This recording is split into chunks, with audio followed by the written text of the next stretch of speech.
And we welcome you to DeKalb, Illinois, where this afternoon we've got a good directional battle for you. It's the Eastern Illinois Panthers taking on the Northern Illinois Huskies. And good afternoon, everybody. Alongside Marcus Ray, Jordan Burnfield with you. Glad to have you along for what should be a good one today. Last year, Marcus, Northern Illinois was a team plagued by injuries, and already they have another one. Quarterback Ryan Graham is out this afternoon, could be out 2 to 4 weeks with a sprained right elbow, and this may have been the play where it happened. Yeah, you see right here, Ryan Graham takes a look, trying to find receiver down the field, takes a shot, gets up, and as you watch, he kind of bends that right elbow just a little bit on his way up. He's a tough kid, actually had a great game last week with 99 yards rushing. So that means that Daniel Santa Catarina will get the start at quarterback today for the Huskies. Now, last year he did play in 3 games, so he has some experience for this Husky squad. I think in today's college football, you need at least 2 quarterbacks to sustain a season. You see Santa Catarina, he's a guy that has some playing experience. He's a redshirt sophomore, and he's very capable. And I think the expectation is for the position and not the person.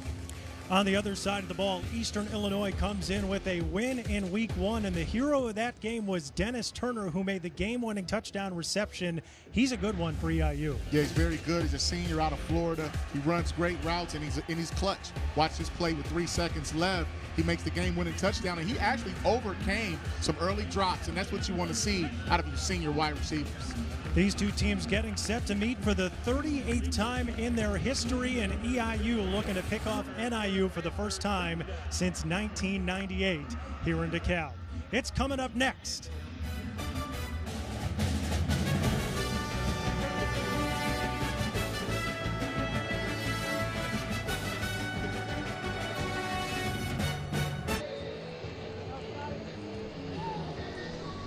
There is Kim Dameron, the head coach of Eastern Illinois, 16-8 in the OVC, where he's been very successful, led his team to the 2015 FCS playoffs, at overall 19-17 as the head coach at Eastern Illinois University. And on the other side of the field, it is Rod Carey for NIU. And Rod, in his 5th season, 36-20 overall, and has just picked up right where some of these other great coaches have left off. This Husky program remains one of the best in the MAC. Take a look at our officials today. David Seigel will be the referee for this afternoon's contest. And now we get set to go with the opening kickoff coming from Matt Severino in a moment. But you see NIU, the all-time leader in the series, 26-10-1, a series that dates back to 1902. But the last time that Eastern Illinois was able to pick up a win here in DeKalb, that was in 1998. And so Matt Severino will make the kickoff today. Kicking situation in a bit of flux for Eastern Illinois, because last week Nick Bruno, their kicker that they went into the season with, popped his hamstring in warm-ups. They tried to see if he'd be available to kick today, but is unavailable, and so it will be sort of kicking by committee as we get set to begin week 2 of the college football season here in DeKalb.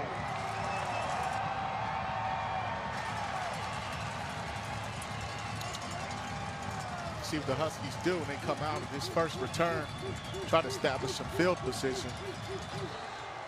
And the opening kick is a boomer down to about the 8-yard line, and that's where Christian Blake will take it for NIU and sprints forward to the 32-yard line, and that is where the Huskies will begin with the football, but a flag down. So let's see what the officials will say and where that opening field position will be.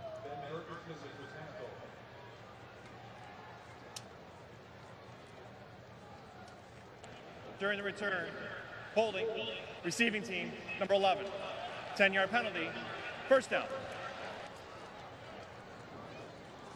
And Trayshawn Foster with the penalty, and so now Daniel Santa Catarina will lead NIU onto the field. As we mentioned the open, Marcus, this is the backup quarterback for NIU, but had 3 games of experience a year ago. And so he's not brand new to this offense, but certainly is a little bit more inexperienced than Ryan Graham was. Yeah, he had a great training camp, and he's definitely prepared for the situation at hand. And on the first play, it's a handoff, and picking up just a few yards on the play is Jordan Huff, the redshirt senior from Mobile, Alabama. Last week had 5 carries, just 9 yards, and now quickly on second down, they go right back to the right side, and it's Huff getting near the first down marker. Well, you see they're going tempo right away, and that's a good call on second down. Catches the defense off balance and find your offense in third and short. Third down and about 2 to go for NIU. Trying to play with pace here early. Santa Catarina in the shotgun with Huff to his right. And they give it right back to Huff, but it's not going to go anywhere. Eastern Illinois all over the play, and Brad Dewberry was right there to make the tackle for Eastern Illinois along with Nick Horn. Oh, Nick Horn did a great job of reading the misdirection, didn't get caught up in traffic, got downhill, shot his gap. Then you see Dewberry flying over the top to clean up the mess. It's good defense, good series. So a 3 and out, definitely a good start for the Eastern Illinois defense. And now a punt is coming from NIU. Matt Ferentz is the punter, and he boots a low line drive where it's caught, and a fair catch is made by Dewberry, and that is where Eastern Illinois will take over. So Marcus, a good start for Eastern Illinois defensively, and now they will take over with good field position. Yeah, you talk about a rivalry game. This game is serious. I mean, just by proximity, obviously, Eastern Illinois, Northern are very familiar with one another, but it's going to be a physical game. Mitch Kimball, the senior quarterback for Eastern Illinois, originally committed in high school to play for the Huskies, but then ended up at Syracuse, transferred out, and now is here at Eastern and in his second year. Last year injured, this year hoping to stay healthy and lead EIU to a big year. And on the first play, throws into the flat, caught by the tailback Isaiah Johnson for a short gain. Well, you see right here on the first play, Kyle Pugh, the linebacker, had a big game last week. He made a great tackle right there, 17 tackles, 1 interception. Isaiah Johnson, you know, this season, 65 yards rushing last week. He's an impact player for EIU. And Johnson trying to make an impact on the next play, lost the ball on the ground, but EIU able to scoop it up. James Sheehan was there to avoid disaster for Eastern Illinois. See a look right here as we take a look at the replay. We're going to get that inside zone read, but right in traffic, Johnson actually covered the football, but that's Pugh knocking it loose. Even if you got 2 hands on it, it's still going to be tough. And now EIU will throw, this time in a first down, to Dennis Turner across the 40. And the tackle made by Shawan Lurie for NIU. Well, we talked about Dennis Turner in the open. You see they're trying to get him involved early on. Made the game-winning reception last week for a touchdown. And right now, they're going after him because they know this offense needs him to have a big day. Last week, Turner, 3 catches, 39 yards. That game-winning 15-yard score with 3 seconds to go. Kimball throwing right again, but that one is just too long, intended for his tight end, James Sheehan. I think Kimball put a little bit too much pepper on that pass. A little too much seasoning of some kind. And now with the flag down. Personal foul, roughing the passer. Defense, number 15. 15-yard penalty, automatic, first down. So Sutton Smith called for the penalty there last week. Sutton Smith had a fantastic game against Boston College, had a career-high 6 tackles, 5 for loss, which nearly tied Larry English's record at NIU. Well, Kimball got hit just as he released the football. So that's a tough call for the Husky defense. And brings it down to the 24. Kimball throwing near side, and it's batted around, incomplete. Good defense right there by Lurie to knock that one away. And that's what you're supposed to do offensively down in the red zone, is take a shot at the end zone and try to get it in one chunk. Let's take another look at this coverage by Lurie. That's called being in phase. He wasn't technically hip to hip, but he was close enough to become the receiver and go up and back that ball down. Ball is a little bit underthrown, and Kimball knows that he needs to lead his receiver a little bit more. Kimball remains in the shotgun. Johnson to his left. And he gives to Isaiah Johnson, met at the line of scrimmage and driven down. William Lee in there on the tackle for Northern Illinois. Yeah, and then you saw Michael Allen getting in there, mixing it up from a strong safety position. And this Husky defense, they like to play their safeties close to the line at times to help stop the run. And you have to be able to cover on the perimeter with these two cornerbacks. You saw Shawan Laurie make that play, and now you get your safeties involved in the run. And now a 3rd down and 10, Marcus, and it'll be Kimball. Throwing to his right, caught in the flat by Aaron Gooch, and he's knocked out of bounds. Albert Smalls there on the initial hit, and that was able to slow him down. But now this is an interesting spot for Eastern Illinois because, as we mentioned, Nick Bruno, their kicker, not available. So normally this wouldn't be a real tough field goal here from the 20, 37-yard attempt, but is this going to be one that's going to be too difficult for Eastern Illinois to convert? I guess we'll see right here as Nick Wilson comes out to make the kick.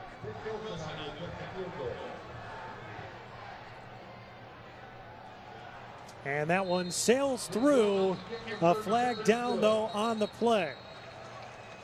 That kick looked mighty fine to me, brother. Though it looks like there's going to be a false start called. Just saw the initial indication. Illegal formation. Offense. 5 in the backfield. 5-yard penalty. Repeat. 4th down. So 5 yards further back, is that going to be out of Wilson's range? He's a transfer from Lakeland College, a redshirt senior out of Charleston, Illinois. Last week had a 22-yard field goal good against Indiana State in an Eastern Illinois win. But the year before, he was on the scout team, and while he was at Lakeland, he was playing baseball. Yeah, he's a two-sport athlete, that's what you call it. If he could bat the ball Timeout. through, Eastern Illinois. that might help. Their first of the half, which will be 30 seconds in length. And so timeout taken by Eastern as they try to figure out what to do here. Marcus, Kim Dameron did tell us before the game that in situations like this, they might be more aggressive to go for it on 4th down because of their kicking issues. Yeah, he definitely told us that, and you can see why. I mean, they're having trouble getting lined up. Something you see early on in the season in the first 2 weeks, special teams blunders, missed field goals, but right there they had an opportunity to cash in on a first drive, but the field goal was nullified by the illegal formation. So now Coach Dameron is just trying to get his troops together and calm them down, get everybody on the same page, because he knows the importance of getting the lead and playing on the road, especially in a rivalry game. And Kim Dameron trying to get himself a victory over an FBS school. 2 years ago, Eastern Illinois reached the FCS playoffs, and this has been an outstanding program, Eastern Illinois. Several players that have gone on to prominent NFL careers, and even guys in the executive level. The Chicago Bears general manager Ryan Pace, an EIU alum. Sean Payton, the head coach at the New Orleans Saints, also a Panther. And now they'll go for it on 4th down. Kimball throws it to Alexander Hollins right at the line, but it's dropped incomplete. Another flag is down. And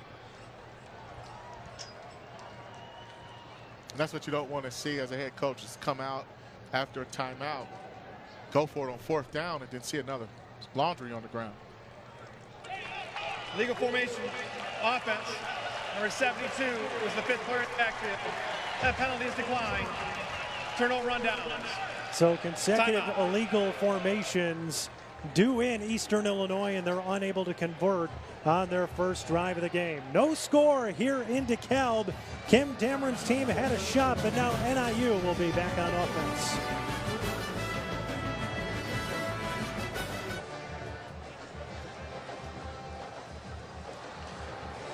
No score here in DeKalb between Northern Illinois and Eastern Illinois. Both teams are the drive. Both teams come up empty, and now it'll be the Huskies back on offense with Daniel Santa Catarina, their backup quarterback, but now the starter for at least the next 2 to 4 weeks.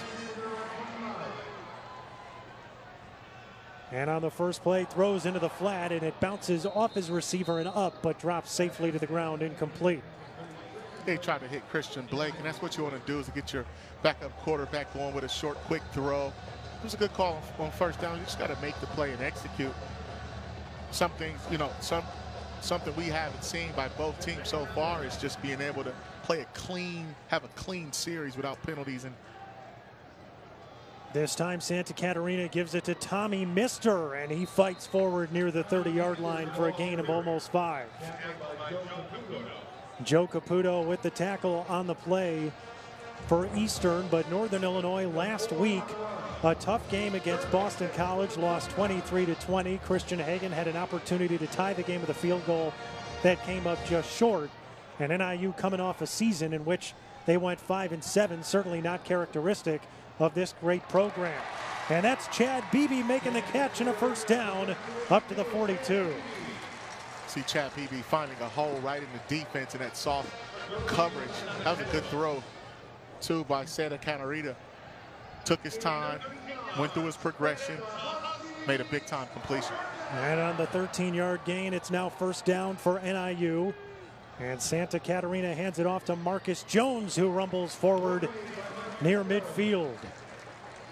Some of these big boys up front, center Luke Shively and Jordan Steckler on that left side of the offensive line, and Sharping. Those guys recreated that whole line of scrimmage, built the wall, and you see picked up 6 yards on a key first down. Second down and 5. Santa Catarina hits Chad Beebe for a first down and more, and he's knocked out of bounds near the 40. Brad Dewberry right there, along with Nick Horn, to knock him out of bounds. But Chad Beebe, who last year was out with injury, torn the LCL in his knee, and so had to miss the entire season, was able to come back this year, and you can see the explosiveness that he plays with. Yeah, and he picked up a key block from his tight end, Shane Wyman. And now the snap goes directly to Mister, and he is stood up, and a number of guys going to push him back there. And will there be a flag? The fans want that late. Yes, there's a flag down. It appeared the play had ended, but Trey Mitchell got in there at the end and put a shove on Mister. Forward progress was definitely stopped on that play. And we're going to find out what the laundry is for on the field. The officials conferring as we speak. There are 2 fouls on the play, 1 live ball, 1 dead ball. Legal formation, offense, 5 in the backfield. That's a 5-yard penalty. After the play, personal foul, unnecessary roughness. Defense, number 48, 15-yard penalty and an automatic first down. So the penalty against Eastern Illinois is going to move NIU down the field even further. Just take a look. You see the gang tackle, if you will, by the defense, and then at the last minute, that little extra right there by Trey Mitchell. But that's one thing that Coach Kerry Fowler, the D coordinator, coaches: turnovers, ripping the ball out, and being physical throughout the play.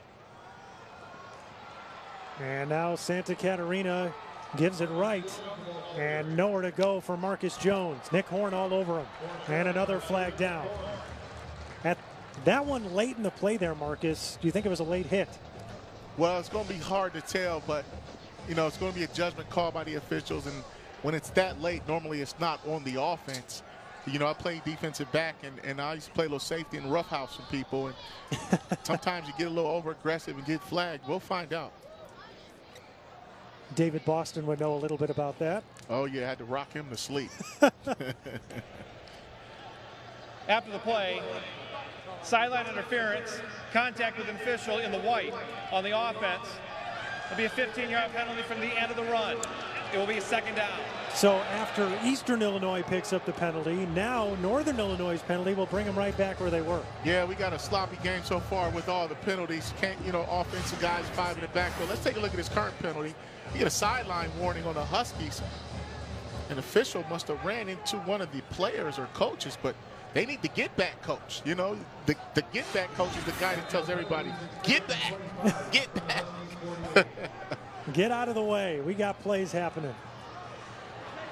And a huge hit right there by Ditarius Johnson. He just flattened him on the run right there. As Jonathan Parker came around the edge and Johnson crushed him. Yeah, Parker ran the jet sweep. It was a good call. Looked like he had some daylight. Then you saw big 51, Darius Johnson with the open field textbook tackle. That's called a form tackle. Doesn't get any better than that. EIU coaches really high on Darius Johnson. They think he's going to be a real special player, and you just saw why. The freshman out of Prattville, Alabama. 4 wide receivers now for Santa Catarina. Throws into the flat. This one is to DJ Brown, and he gets up past the 40-yard line before Caputo gets him. But you see Santa Catarina getting in a rhythm, throwing this quick outside bubble, and that's a play teams like to use to get guys in space. And if you pick up 2 good blocks, then you can get a nice gain out of the play.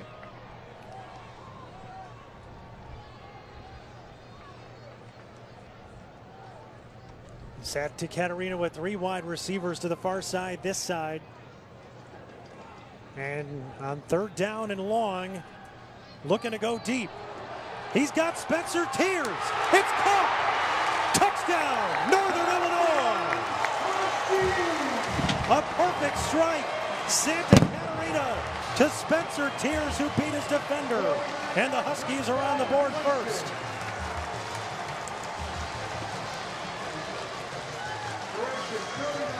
Let's take a look and see exactly what happened on this play. You see Santa Catarina put enough air on the football to give Tears enough time to run underneath the football. And he beat a pretty good one. Mark Williams, the redshirt freshman from Fort Lauderdale.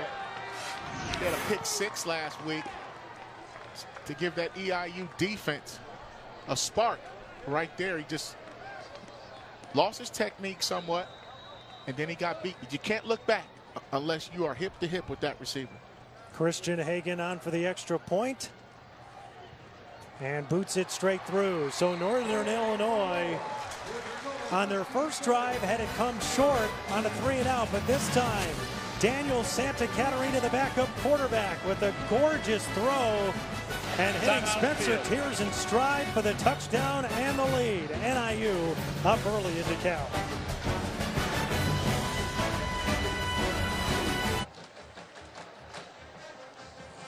Rod Carey, a very happy coach after Daniel Santa Catarina, his backup quarterback, found Spencer Tears for a 39-yard touchdown, and Santa Catarina, a good start for NIU. They need him to come in. They need him to play well, Marcus, and so far, 4 of 5, 74 yards in the score. Yeah, he doesn't look like a backup quarterback at all, and give Coach Carey and his offensive staff a ton of credit for having him prepared, for being prepared and ready to go.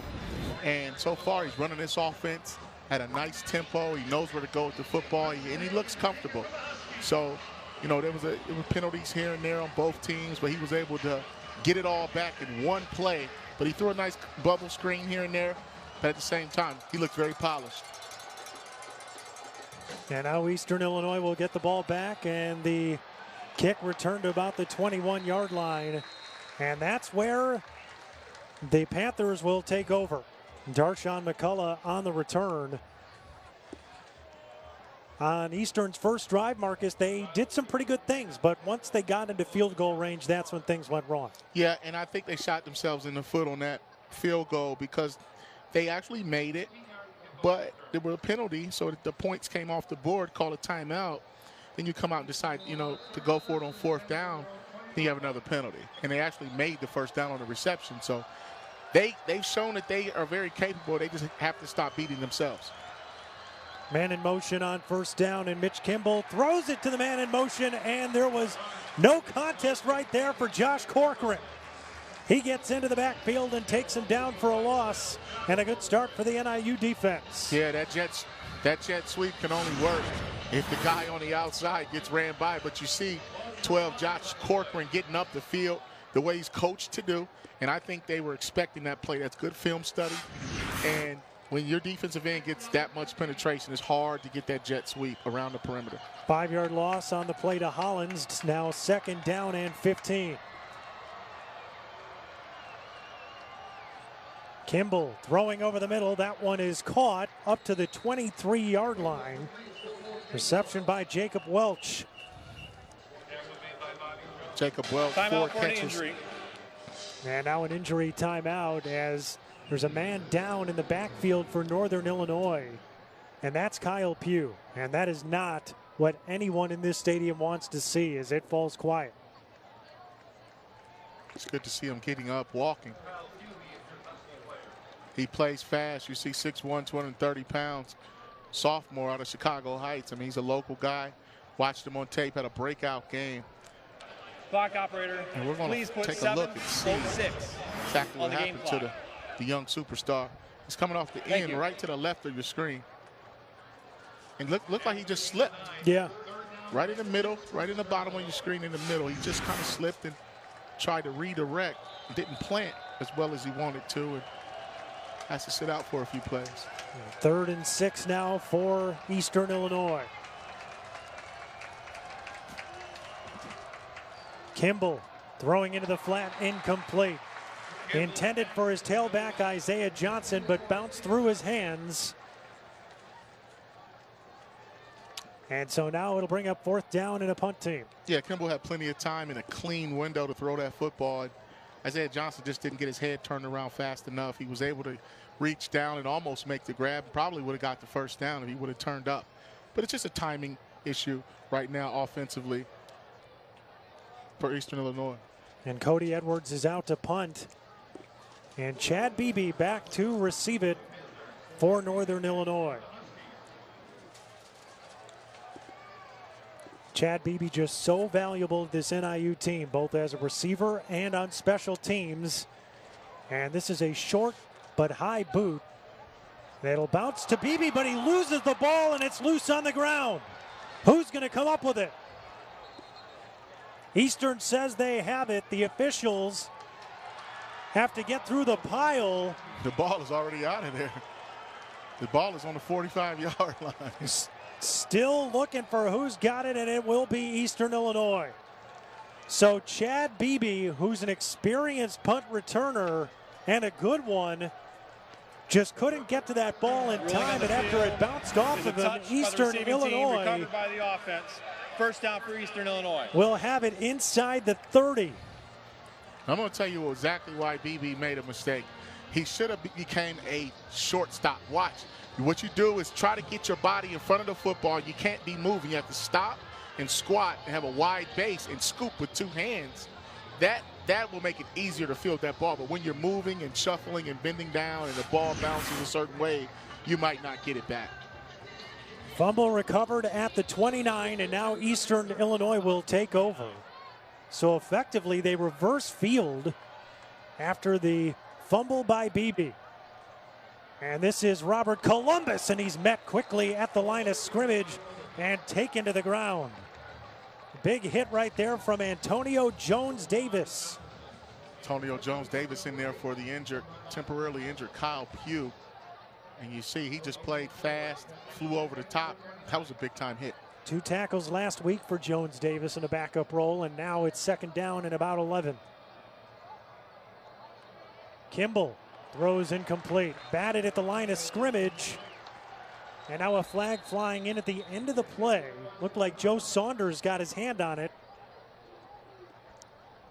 That's what a defensive lineman is coached to do on a 3-step quick drop. If you can't get much pressure, get your hands in the air and try to deflect it. Kim Dameron patiently waiting to find out what the call is here. Last time Eastern Illinois got into the spot, Marcus, that's where the penalty started to push them back and out of field goal range. Personal foul, hands in the face. Defense, number 9. Penalty is half the distance from the previous spot and automatic. 1st down. Yep, and that's Joe Sanders. So Rod Carey's club with the mistakes here early in the game. And you were saying something to me before the break that oftentimes coaches say between week 1 and week 2 you make all these adjustments, you get that much better, but that's not always the truth. And so far, a couple of rough spots here for NIU. Yeah, I think a lot of people use the cliche, you see the most improvement between week 1 and week 2. I don't think that's the case for every football team. I think some teams get better later on in the year, not necessarily in week 2. Darshawn McCullough takes the carry from Kimball and tries to go around the right side, but nowhere to go. Maybe picks up 1. Down at about the 14-yard line, Sutton Smith, who last week Had those 6 tackles, 5 for a loss. Made the tackle there. Tud Smith is a guy who had 5 tackles for losses. That's what you want from a defensive lineman. It just proves that they're getting penetration. But those guys up front are young and they move around well. But he is definitely a playmaker. Second down. Kimball throwing into the flat. Alexander Hollins is brought down. A number of guys there. Jones Davis, I think, was first. But they try to run a tunnel screen because they're getting so much pressure from this Husky defensive front. And in that time, you saw the speed and athleticism by the front 7 to be able to avoid blocks, play in space, and then get them on the ground. And this third down is big here with under 5 minutes to go in the first quarter, because last time Eastern Illinois got it at the spot, they went for the end zone, couldn't get there. I think they'll probably go for the end zone here. You think? I think this is definitely 4 down territory. It'll be interesting to see what they do on third down with a quick, short game. Kimball throws to Aaron Gooch, who sidesteps the line, and he is going to get the first down, I do believe. Aaron Gooch with some nice athleticism there. Yeah, he showed a nice bit of footwork trying to tap dance on the sideline, as we call it. Good throw by Kimball. Outside only where Gooch can make the reception. Looks like he's still in bounds. Yeah, and it's a first down and goal now for Eastern Illinois. They get it down to the 4-yard line.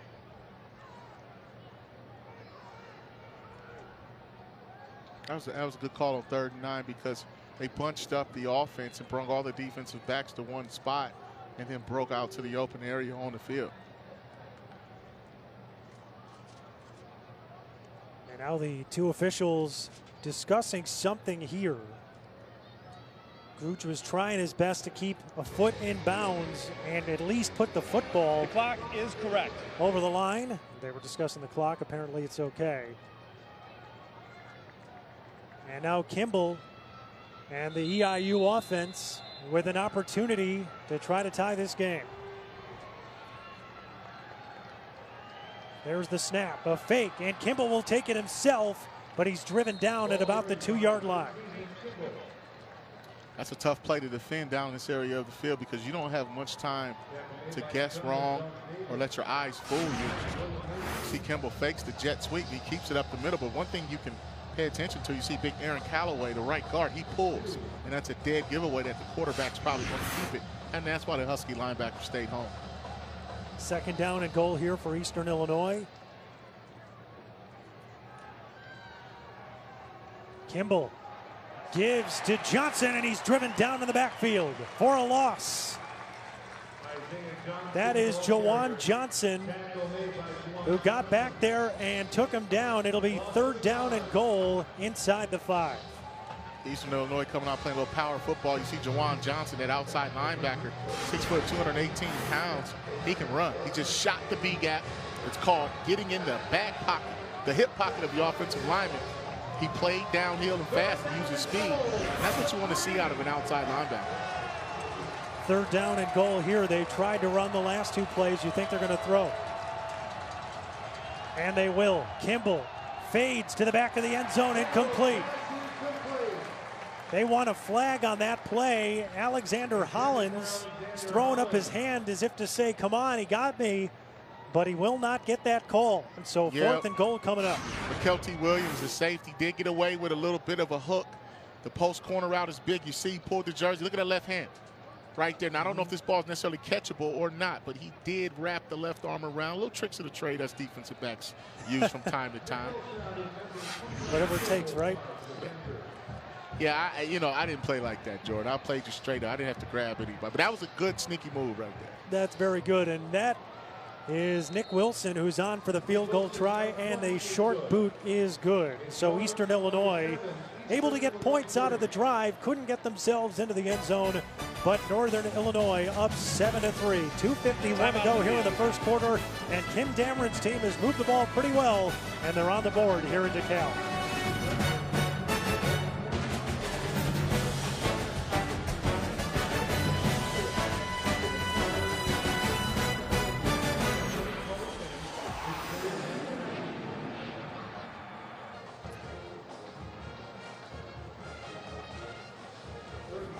was an 8-play and 26-yard drive after the Chad Beebe fumble and recovery for Eastern Illinois, resulting in their first 3 points. Short field goal good by Nick Wilson. And so now a kickoff coming, and it'll be Northern Illinois to take the ball back offensively. But NIU struggling a little bit early with the penalties. 5 for 104 yards, something that they will want to curtail here in this next drive, as Christian Blake gets loose, and a nice return to give NIU some good field position. Well, Christian Blake was one of our impact players coming into this game, and you see why. And the one way you can overcome penalties is by field position, big plays, especially on special teams, giving your offense a chance to start in a very good position. Let's take a look. Catches the ball, reads his block, picked up some nice blocks, and then he did the rest on his own. And that was a touchdown-saving tackle by Eastern Illinois on that play. Antonio Crosby saving it there. And now a handoff going right, and knocked out of bounds on the play is Jordan Huff. Short gain, and now a flag comes in at the end of the play. Right at the sideline again, Marcus.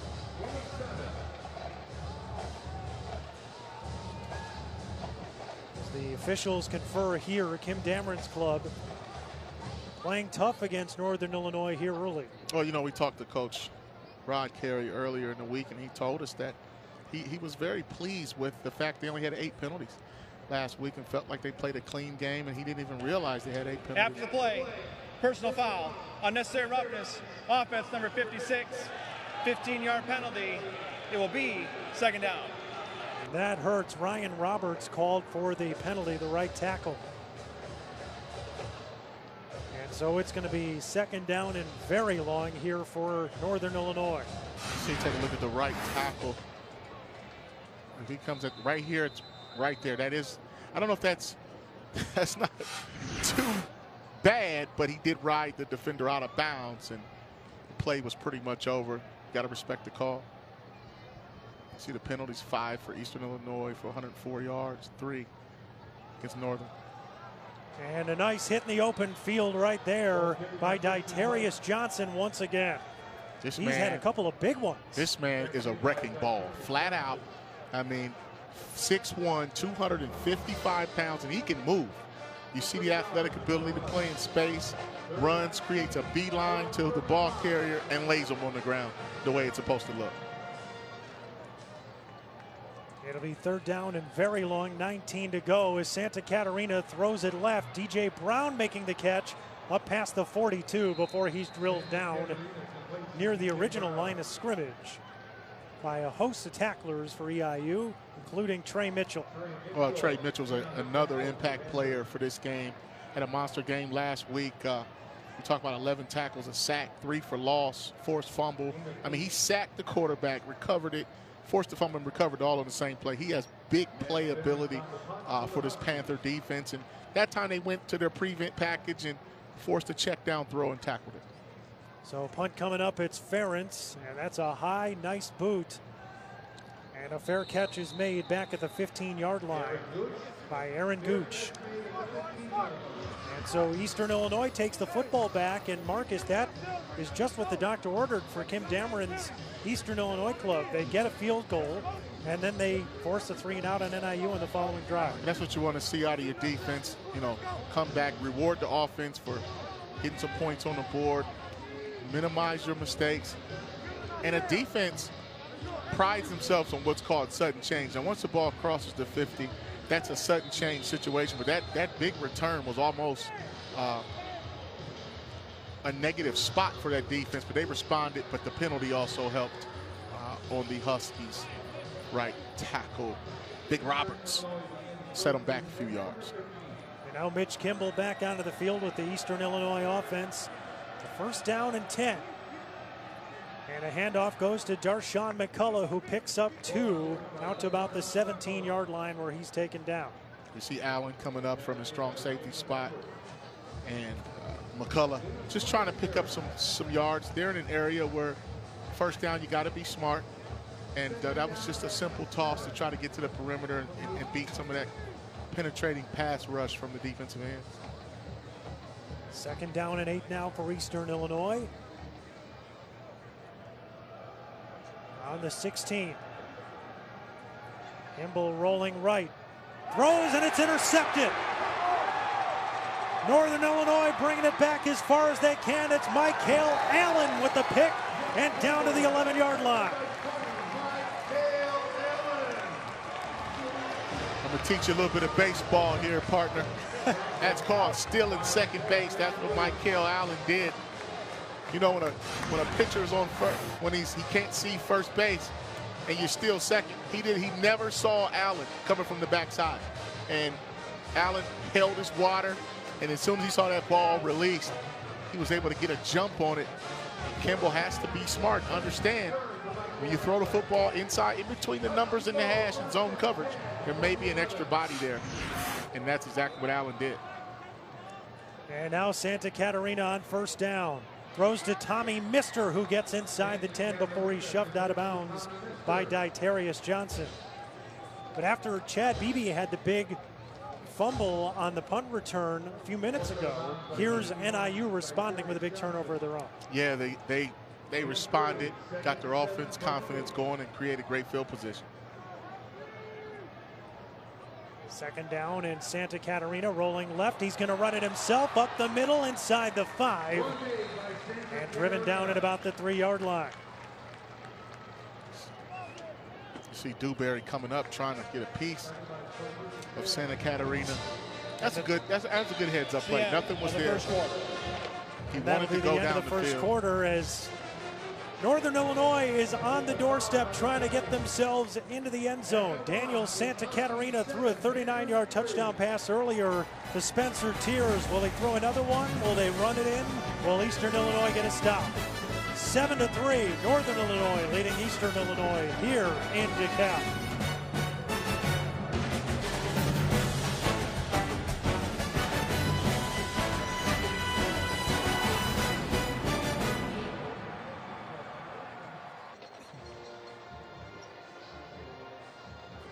Second quarter set to begin here in DeKalb, Illinois. Alongside Marcus Ray, I'm Jordan Burnfield. Glad to have you along.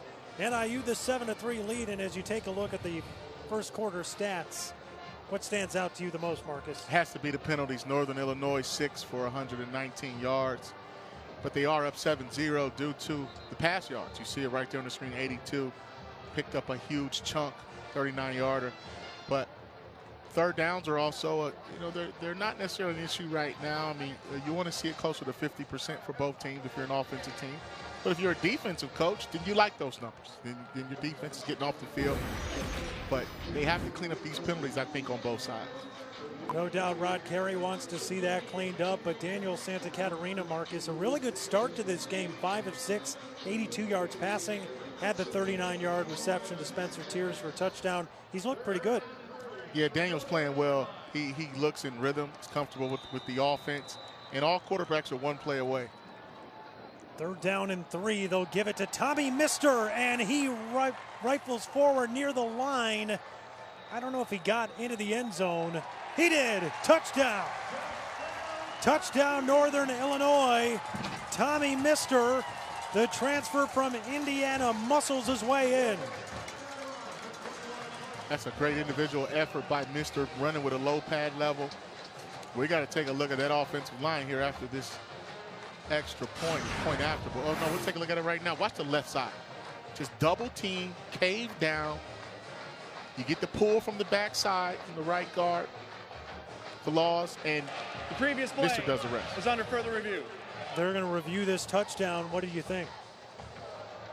It's hard to tell from that angle if his knee was down before he crossed the line. Let's take a look right here. See the backside guard pulling, getting in there, good pad level. Takes a pretty good defender with him.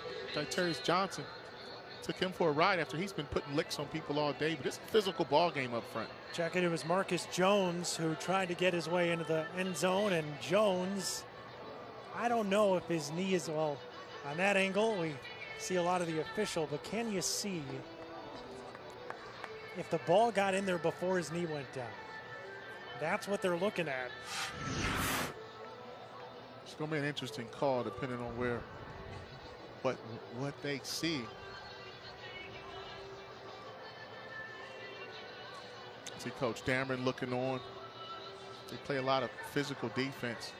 This Panther coaching staff teaches turnovers and creating havoc. After further review, the ruling on the field stands. Touchdown. Touchdown. So Jones gets credit for the touchdown. And now Northern Illinois with a 10-point lead and a chance to tack on the extra point with Christian Hagan. That was a good run by Jones. It was hard-nosed and tough power play in between the tackles. And Hagan's kick is up and through. And so Northern Illinois, despite 6 penalties for well over 100 yards, has come through when they've needed to in the red zone. And NIU with a 14-3 lead. Timeout on the field. 14:51 to go here in this second quarter in DeKalb, and the Huskies controlling things early.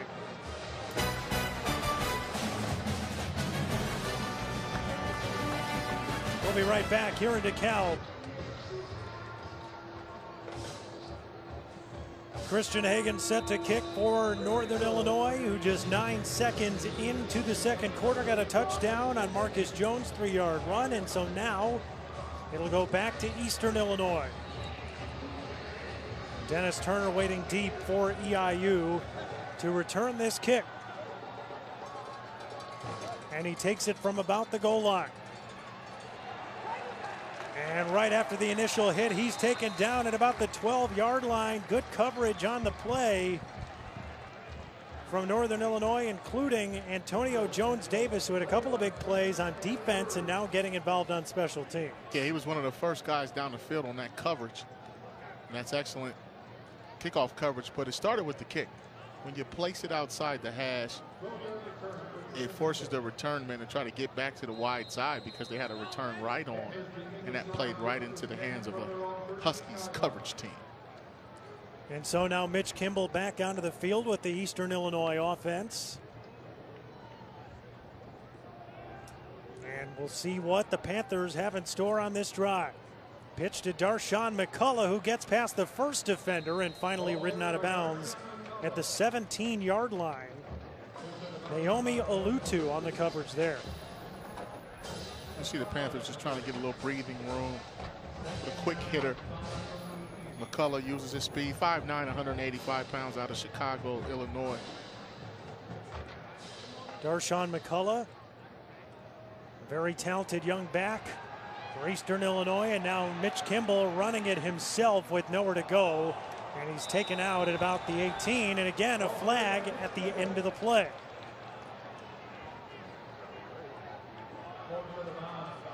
Looks like Josh Corcoran ran him out of bounds. And we may get a... After the play, personal foul, unnecessary roughness, defense number 9. 15-yard penalty, automatic, first down. It'll be Joe Sanders. Unnecessary roughness call right there, but... You see the pursuit angle. He grabs the jersey, but once the quarterback's out of bounds, now he's well out of bounds. That's 7 yards out of bounds. Sanders has got to have some field awareness and understand that that call is going to be made. The play was over, and it's costly for the defense. And now Eastern Illinois trying to get some yardage room there, but they won't get much, and another flag at the end as Gooch runs that for about 2 yards. There's been a lot of flags here early in this game. Northern Illinois has been hurt by more penalties than Eastern Illinois. Holding, offense, number 86, 10-yard penalty, repeat, first down. This time it's James Sheehan who picks up the holding penalty to bring it back. Well, you see the disgust on Coach Dameron's face. He wants his team to just execute, play well, run the plays that are called, keep your hands where they're supposed to be, and block the guy you're supposed to block and take care of the football. It's one of the things they talk about a lot. Same with Coach Carey. But right now it's just sloppy on both sides with the penalties. Now 1st and 18. And a handoff goes right up the middle and not for much. Isaiah Johnson picking up maybe one. See Big Weston Kramer in there getting a piece of the action, and Sutton Smith. very athletic, 6 foot, 225-pound defensive end. So they use him in a stand-up position so he can see, use his hands, and then use his quickness to get up the field, especially when you're defending these perimeter runs. Sutton Smith recruited as a running back and then eventually moved to linebacker. That's what they recruited him here to Northern Illinois to do, but then they moved him to defensive line, and he's filled in really well there as that pass is knocked away by Jalen Embry. Embry gets a jump on that slant route. He read it well. I think Mitch Kimball, his drop, he just took a quick one-step drop, and that's a dead giveaway for defensive backs. You see that quick one step, you know something quick is coming. It's either going to be inside or outside, and Embry did a good job of jumping that route. And then gives the Kembe Mutombo thing. Just to wave it off. Not today, baby. Gotta have the finger wag, too.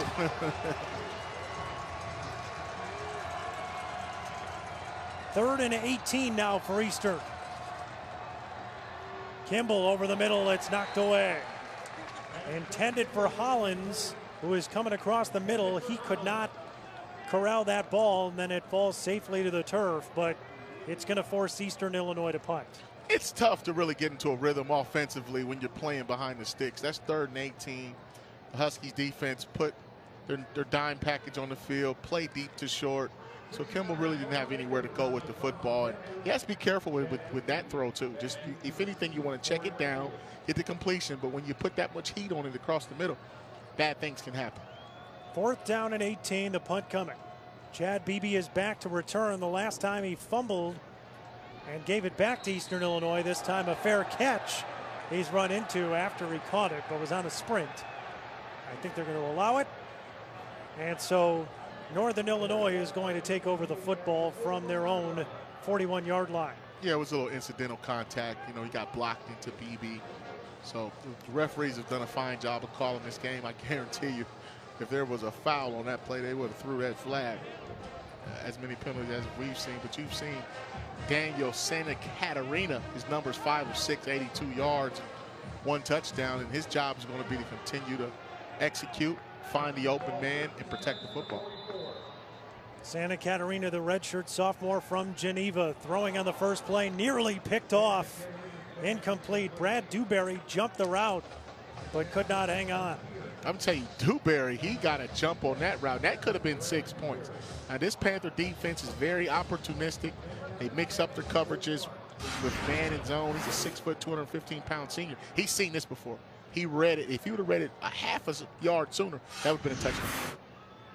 2nd down, the fake handoff, and now the throw to DJ Brown, and a 1st down picked up by NIU across midfield. And they're going tempo. They're going tempo, but that was a good play. The play action opened up the window, got the linebackers out of the scene. Great throw. And now a run. This is going to bounce out to the left side, and finally they're going to get Huff down inside the 25. Jordan Huff with a gorgeous run right there. Yeah, Jordan Huff out of Mobile, Alabama, 5'10", 218 pounds. That was a good run in between the tackles. Gain of 18 on the play. And now they're going to go right back to Huff. Muscles his way through the line and down to about the 22-yard line for a couple-yard gain. This tempo is giving the Panthers a little bit of problems because it's hard to substitute, hard to get the calls in, and these offenses have the advantage. Tempo again, as Santa Catarina will go right back and take the snap, but throws this one low. Intended for Chad Beebe. Marcus, we've seen that Northern Illinois is true to form in terms of what Mike Yurimovich said his offense would do. They wanted to use multiple running backs today. You've seen Marcus Jones with the touchdown, Jordan Huff's run the ball, Tommy Mister's run the ball. All 3 of these guys have given different looks to the EIU defense. Yeah, even Jonathan Parker took a jet sweep around the edge, so they're doing exactly what they said they were. And that one thrown incomplete by Santa Catarina as he's knocked down, and it's 4th down and 7. Christian Hagan will come on out. Hagan last week against Boston College was 2 for 3 on field goal attempts. Made one from 29, made one inside 39, but also missed one, which ended up costing NIU the football game.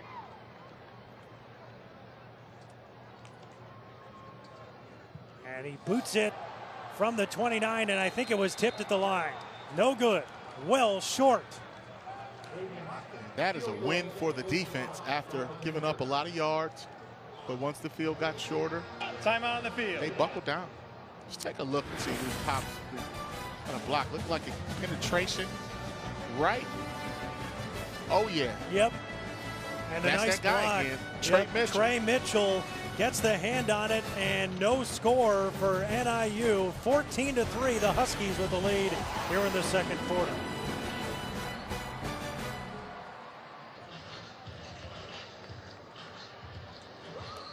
$11:58 to go here in the second quarter in DeKalb, where Northern Illinois is a 14-3 lead on Eastern Illinois, and the fans enjoying themselves on a beautiful day.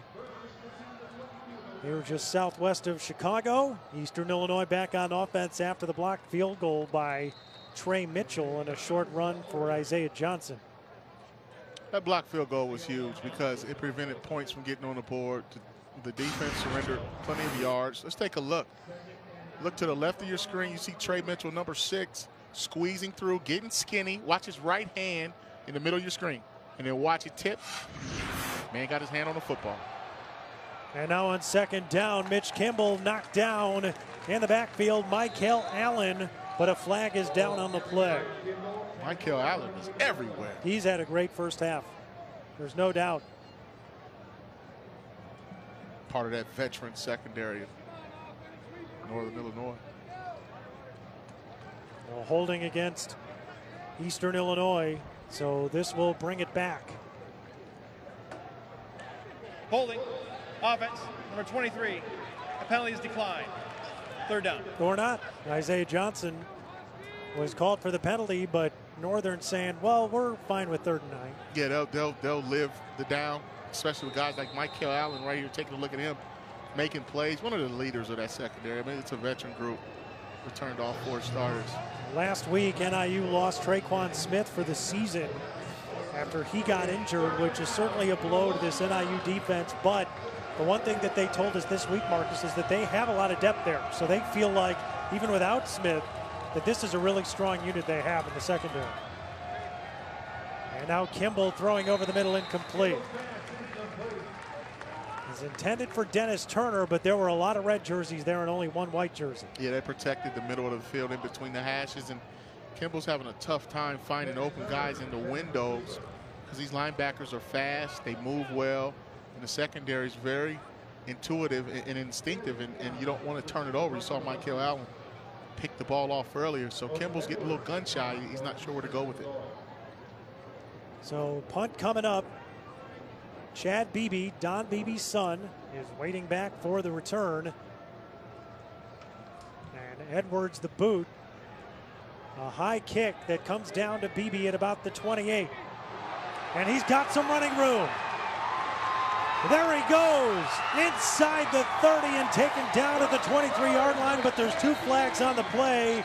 This is probably coming back. But now you see what Beebe can do with the football. Oh, he's electrifying. When he gets the ball in his hands, good things happen. Picked up some nice blocks, and we'll find out if one of those blocks sprung him free. But on a punt return, if you can get through that initial wave, those first 2 gunners, you got action. During the return, legal block in the back. Receiving team, number 32. Yep. 10-yard penalty. First down. So Jimmy Russell, NIU, called for the block in the back. Right in the middle, he's right there to the right on the right hash. Yep. You know what? I don't know about that call, and I'm gonna tell you why. Just because you're taught, if you can't see the numbers, put your hands up and you can body block them. As long as you don't use your hands when you block them in the back, it's still a risque judgment call to make if you're Russell. But if you have to run a guy by, you use your body, and that's what he did. But nevertheless, they threw the flag. But that's how it's coached to be executed on punt return. And so now Northern Illinois will have to start from back at their own 20-yard line. Reverses field for the Huskies, who are going to have to go 80 yards. Santa Catarina hands it off. This is Marcus Jones, who gets close to the 30-yard line, taken down at the 29. Good run by Marcus Jones, picking up 9. You know, the Huskies are finding a lot of success running 3 receivers to one side. That's called trips. That creates run lanes and gets blockers out on the perimeter, and that's why Jones was able to get out there and make that play. Second down, and a short throw caught by Christian Blake. Was able to keep his feet in bounds and picks up the first down for the Huskies. See Blake making a catch, and what this offense is doing, they're calling 2 plays at a time. It's a first down play and a second down play with the expectation that you're going to pick up yards on first down. You automatically know in second down where you're going with the football. And now Santa Catarina looks back at Mike Uremovich, the offensive coordinator, and they give it to Jones. And he's driven down in the backfield.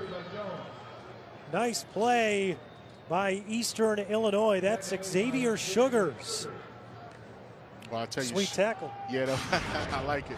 Yeah, that was an excellent tackle. He actually beat BB on the block. Chad Beebe's got to get a better block on Sugars, and if you don't, an athlete will bring you down every time. 2nd and 14.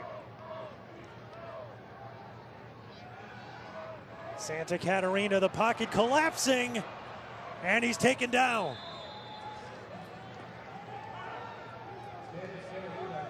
Daniel Santa Catarina had nowhere to go on that play. David Owens, the defensive end, getting in there to make the tackle, the redshirt senior. Yeah, it was 2nd and long, and they just pinned their ears back and got up the field, collapsed the pocket. And it's 3rd and 15 now for Northern Illinois.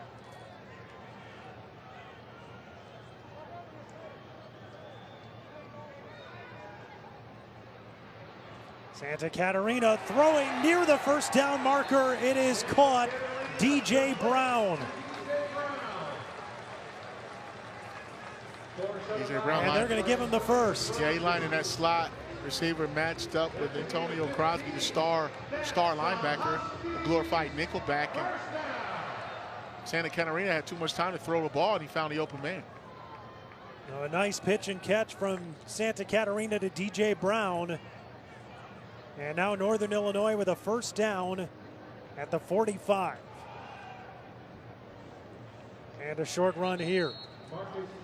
Marcus Jones will get maybe 4 on the rush. You were talking about NIU trying to run 2 plays at a time and then resetting. Yeah. Is that an adjustment that you think that Northern wanted to make between week 1 and week 2, or just to kind of change things up a little on the IU defense? I think that's what teams that go tempo like to do regardless, but try to get it in as much as possible. Santa Catarina throws it away. On 2nd down, it'll bring up a 3rd no down. Foul for intentional grounding. About 6. Quarterback outside the tackle box and threw the ball beyond the line of scrimmage. 3rd down. Explanation there. Well outside the tackle box when he threw it. That's a good explanation because, you know, the natives get restless. They anytime they see a quarterback throw the ball away, they say, hey, intentional grounding, but he was outside the tackle box and he threw it past the line of scrimmage. Santa Catarina throwing right. That ball is caught. Spencer Tears. Tears with a big touchdown catch earlier today. This time makes another reception. And Daniel Santa Catarina with his 9th completion today. He has been very efficient and has looked very good for NIU. And that was good timing by the offense and the defense right there. I mean, when you look at the completion, it was excellent timing on the throw and the catch. 1st and 10 now from the 38. Santa Catarina throws to Huff in the flat, spins around one defender, and now will take it up and taken down at the 30-yard line. Nice play by Huff to pick up about 6 to 8 yards there, about 8. Well, Huff's got all the right stuff. You see it in the open field. He's got that wiggle, making guys miss. And it'll bring up 2nd down. Timeout for an injured player. Player down on the field.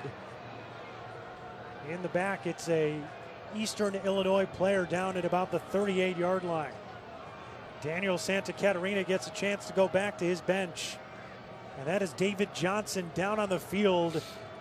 That would be a bad loss for Eastern Illinois. This is a kid who transferred from South Carolina. Last year, 2nd team All-OVC player, All-OVC newcomer team. David Johnson, one of the guys that Eastern Illinois is really counting on. And when we talked to Kerry Fowler, their defensive coordinator, earlier this week, Marcus, he was saying, we got 2 SEC transfers, and they're a big part of our defense, so hopefully he's okay. Yeah, 6'1", 270 pounds, out of Lithonia, Georgia. He can play. He had a big game last week, 6 tackles, a sack, 1.5 tackles for loss. So hopefully we're expecting to see him back, and it's not too serious. He's a guy who was recruited to Eastern Illinois when he reopened his recruitment by former defensive coordinator DeMarcus Covington. He wasn't even thinking EIU, but Covington was so relentless in trying to recruit him, he thought, hey, maybe I should go north, head to Eastern Illinois instead of somewhere down south. And now it's a handoff to Huff, who bounces outside, and he's got himself a first down. Well, you'll see the vision by Huff, but his offensive line, Big Roberts on the right side, Shively in the middle, they just caved everything down, and he had enough poise and vision to cut it back and find the open lane. And now on first down at the 20-yard line is Northern Illinois with an opportunity here in the red zone. Santa Catarina will run it himself, but he's drilled down after a gain of 1. Trey Mitchell in there again, along with Joe Caputo. I think we're going to say Trey Mitchell's name a lot today. Yeah, we are. He plays at that nickel back position. Some people call it a viper or a star. It's just a hybrid linebacker, defensive back. But you see Big Caputo staying at home, staying right in the running lane, reading his keys. And on that play, he was assigned to the quarterback. It's option football. Dive quarterback pitch. Northern Illinois 1 for 1 in the red zone so far with a touchdown. Last week they were 4 of 4 with scores, but 2 touchdowns. As Santa Catarina makes a short completion right there to DJ Brown. Jack Terry Johnson once again makes a play. I mean, he runs to the ball with the intent to punish. That's the one thing I'll say we've seen so far out of the big freshman. But that's a safe throw on second down. You want to be smart on third because you at least want to try to get some points on the board being this close in the red zone. 3rd and 8. Santa Catarina going for it all. Touchdown, Christian Blake.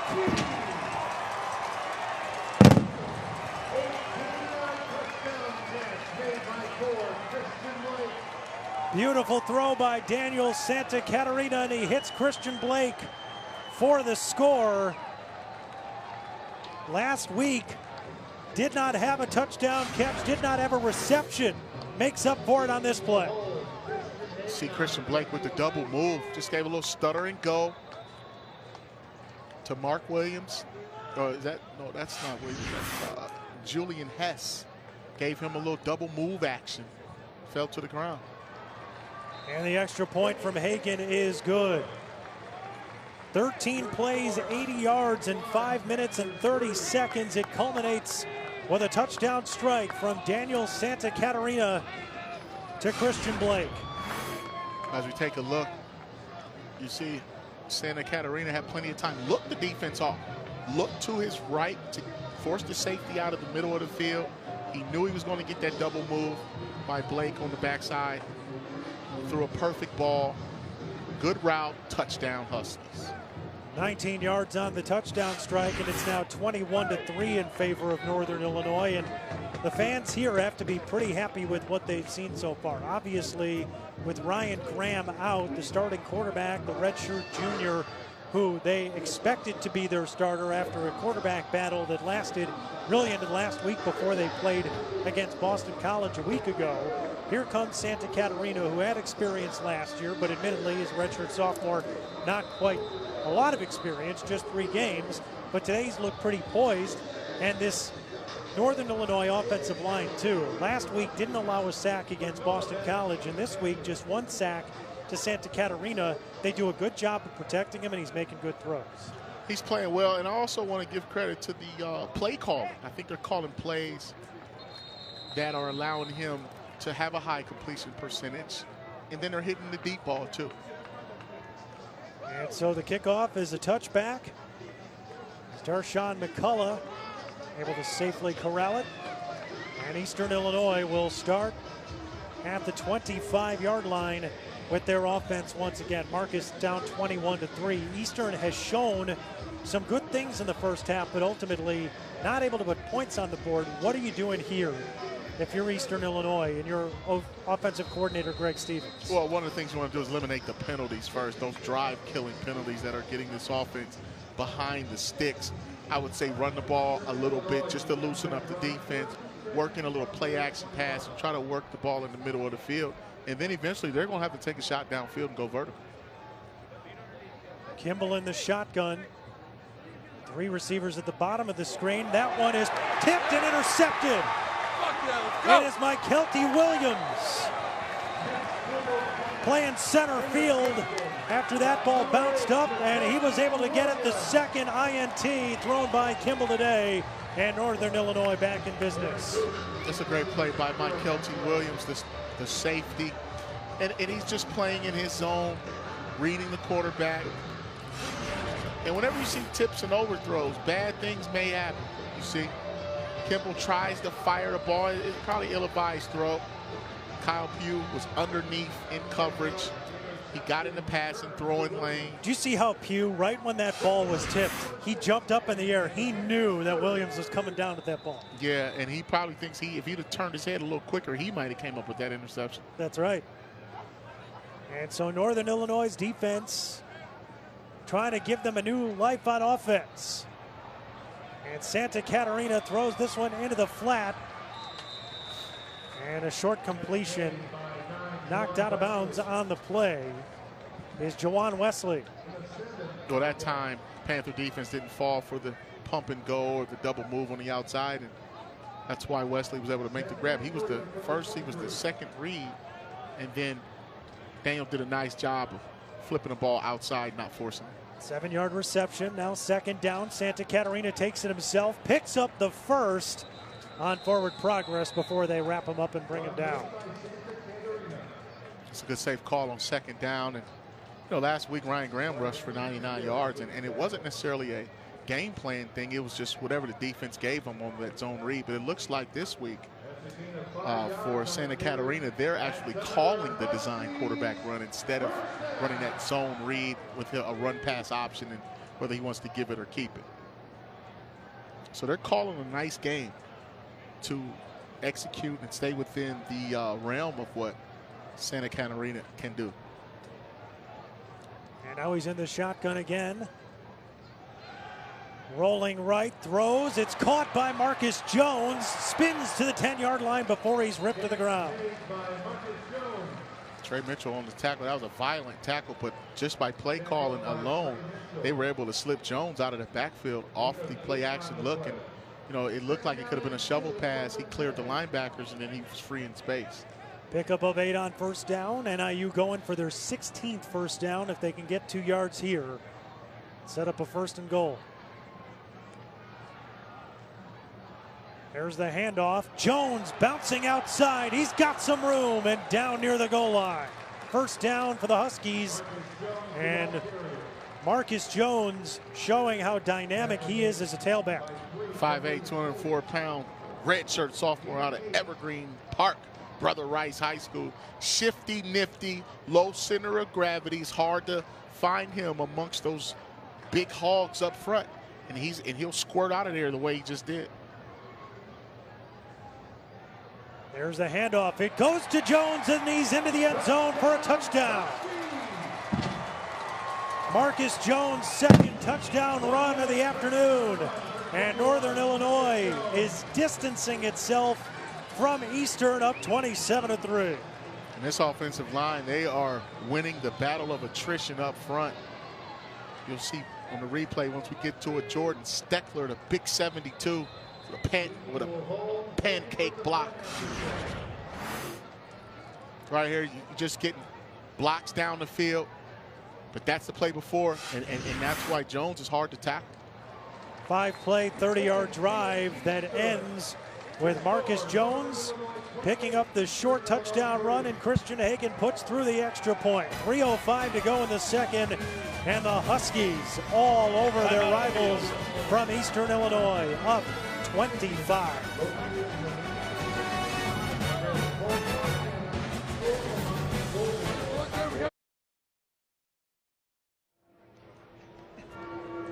28-3, Northern Illinois with the comfortable lead on Eastern Illinois here with 3:05 to go in quarter number 2. The Huskies have been dominating so far. Coming up at halftime, we will take a look at the sights and sounds of week 1 in college football, which was very exciting last week. Take a look back at our first half stats, and we'll have the highlights of this one, and there's been a lot of highlights for Northern Illinois. 4 touchdowns here in the opening 30 minutes. And now Eastern Illinois to return this kick. And Hollins is tripped up and taken down near the 25. Well, with 3 minutes to go in the second half, you want to be smart if you're the Eastern Illinois Panthers coaching staff. And you have to try to get some type of momentum going. They need a couple of first downs, I think, going into the half. You know, when you get down 3 and 4 scores, you really have to find a way to get a rhythm. You see Mitch Kimball, 6 of 15, 37 yards, and you know he's just not in rhythm. He's not in sync right now with his offense, and some of the penalties, you know, that Coach Dameron talked about on the call this week. You know, they tried to eliminate those. And on first down, a handoff to Darshawn McCullough, who picks up a yard or 2. Tackle made by 15. Sutton Smith getting the tackle there. Sutton Smith plays so fast. And you mentioned he was recruited as a running back. And that's one thing a lot of people don't know about recruiting, is that they recruit running backs to play either Mike linebacker or defensive end. Why do they do that? I think because of a running back's ability to play in between the tackles and have a certain burst. And they have the size and the strength to be flexible enough to move around. It's Northern weird. Illinois, their first of the half, which will be 30 seconds in length. Please reset the game clock to 2:29. 2:29. Rod Carey calling a timeout here. Maybe another opportunity to score. Thank you. For NIU before the half if they can convert on this third down. Yeah, you know, one thing coaches hate to do is take their timeouts into the half with them. They try to save them for certain circumstances, obviously, but you see Coach Carey getting a timeout. He wants the football back, doesn't want that clock to run out, doesn't want it to bleed. So now on 3rd and 9, you know, after that last turnover, if you're Mitch Kimball, you have to be smart here. I think the play calling has to help. And then Coach Carey's telling his defensive line, get up the field, force a bad throw, let's create a turnover to get some field position. Right. You take a look at what NIU has been able to do today. Last week, a heartbreaking 23-20 loss. Last year, this was an NIU team that went 5-7, but they went 5-3 in the MAC, Marcus. And the way they trended at the end of the year was more typical of what the Huskies do. Over the last 10 years, or rather over the last 7 years, they're averaging 10 wins per season. This has been one of the best programs, not only in the MAC, but in the country. But last year, so many injuries kind of derailed what they were doing.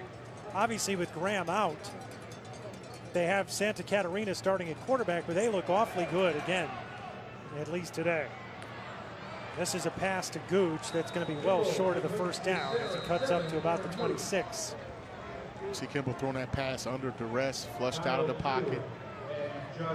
Kyle Pugh getting up the field using that speed. Timeout. Northern Illinois, their second of the half, which will be 30 seconds in length. Please reset the game clock to 2:18. 2:18. So the timeout. Thank you. And a 4th down coming, so it'll be about 2 minutes of clock to work with for NIU if they want to put even more points on the board here. Take a look at the total yards. It's been domination. Northern Illinois 260, the Eastern's 57. Yeah, and it shows in the scoreboard too, and I think some of Northern Illinois has been able to overcome some penalties too to make up for those yards. And Eastern Illinois just you know, struggling to run the football, struggling to protect Mitch Kimball right now, and they've been in long yardage situations. And I'll tell you, as a former defensive player, you love to see 3rd and 9 or 3rd and 12 and 3rd and 18. We used to call that interception time or sack time. But when you're looking at 3rd and 3 and 2nd and 2, it's tough to play defense, and they haven't been able to get in those situations much. Want to send well wishes to Dr. Ken Chesick, and if you've seen his name before, it's because his name is on the practice center here outside of Husky Stadium. And Dr. Chesick was here last week, got injured on the sideline. Hey, football is a contact sport. It can be dangerous for anyone around the field, but we wish him well. We hope you're feeling better. And I know that the NIU faithful look forward to seeing you at a future game. Oh, no one is safe now. If you're out there on that field, anything can happen. Kicking team, 5 in the backfield.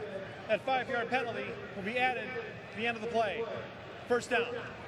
Daniel Santa Catarina getting set to come back out onto the field here in DeKalb, Illinois, home of NIU. Just about an hour and 15-minute drive from the city of Chicago, assuming no traffic, of course. The water tower. Saw that place when we got here today. That's where we got our little nice parking pass right over there. It's helpful when you're driving down the street and they tell you, go to the water tower. Go to the water tower, exactly. Now Santa Catarina back out on offense for NIU, and he'll give it off to Huff, who makes a move and gets past the 50-yard line and reaches for the first down, and he's got it. Nice run by Jordan Huff, picking up about 12 on the play. That's what you want on first down when you get in a 2-minute situation, but the field position is very favorable. One timeout left. But when you see 3 receivers at one side, it really creates run lanes that are hard to defend. Jordan Huff today, 8 carries, 58 yards, and now a long pass to DJ Brown, and he's taken down inside the 5. That was a big-time throw, partner. Gorgeous throw from Santa Catarina. Last week, there were people talking about how NIU was struggling with the deep ball with Ryan Graham. This week, Daniel Santa Catarina showing you how it's done. The throw on the run and a beautiful grab, ripped out of bounds by Mitchell. Yeah, he was able to freeze the defense with that reverse pivot out. Fake pump to his right, spun to his left. He threw a great ball rolling to his left for a right-hand quarterback. So now it's first down and goal. And it's Huff trying to creep through the middle and picks up 2. Not much in there. The Panther defense very stout. More hats closer to the football inside the 5-yard line. But you saw Huff with the jump cut. You know, he's nice, short, compact. But he's 5'10", 218, but he has good enough feet to make the first guy miss and pick up a lot of hidden yardage. 41-yard gain on that big pass from Santa Catarina to Brown. And then a short run by Huff. He's had a heck of a day today. Last week, Jordan Huff, 5 carries for 9 yards against Boston College. And he is broken out in a big way today. Santa Catarina looking for a place to throw over the middle, and it's dropped incomplete. Well, you know what they say, Jordan. You don't want to throw the ball late and across the middle. I think he actually had a seam where he could have tucked and ran right there, probably got a touchdown or a couple of yards. Santa Catarina, that is. We'll take a look at it and see. Yeah, great protection, good time. Going for Spencer Tears. See him there. Yeah, clean passing lane, but that was dangerous. That should have been a turnover by Mark Williams. Yep, Mark Williams last week, a pick 6 against Indiana State. It was the first EIU pick 6 since 2015. Santa Catarina now throwing the fade route, and that one is too long, incomplete. Intended for Blake. Blake had plenty of room over there working on Mark Williams. Plenty of room to run that fade pattern. Ball was thrown actually not bad. It wasn't perfect. I mean, when it's high and outside, you don't want anybody to catch it except your receiver. See right there, Santa Catarina getting coached up on ball placement, because if he'd have threw it a little wider and took a little bit off of it, that was a very catchable ball. That's a good route by Blake. 20-yard field goal try right here for Hagan. And that one is right through. So Northern Illinois now a 31-3 lead on Eastern Illinois with 52 seconds to go here in the first half.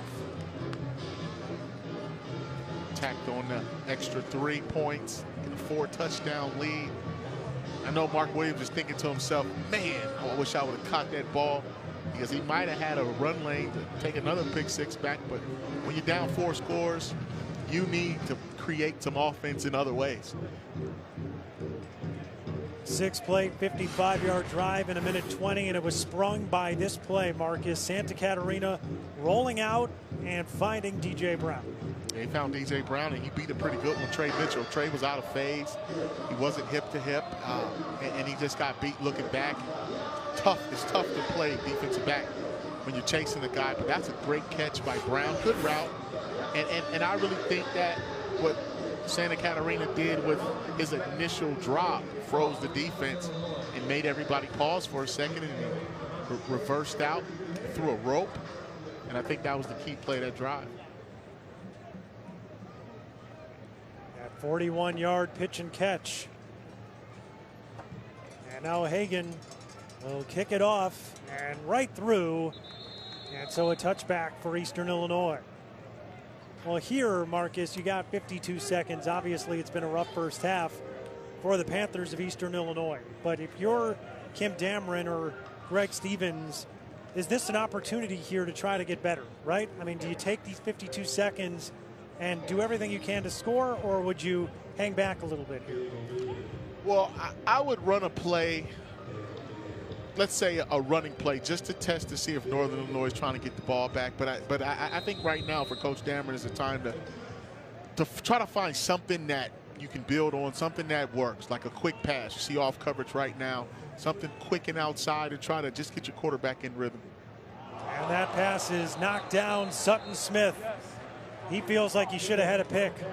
Yeah, anytime you get your hands on the ball, you know it's not going to happen often. But Sutton Smith's a good one. Very good athlete, got up the field, and that was a glorified screen. You let the defensive lineman go. You see the offensive lineman trying to get to the second level, but Husky defense were just snuffed it out, and they were too fast. But that could have been a disaster. That could have been a pick six right there for Sutton Smith, and he knows it. Second down and 10 now, 49 seconds left in this opening half. And Eastern Illinois not going to chance anything here as they take a knee, and they're going to run this clock down.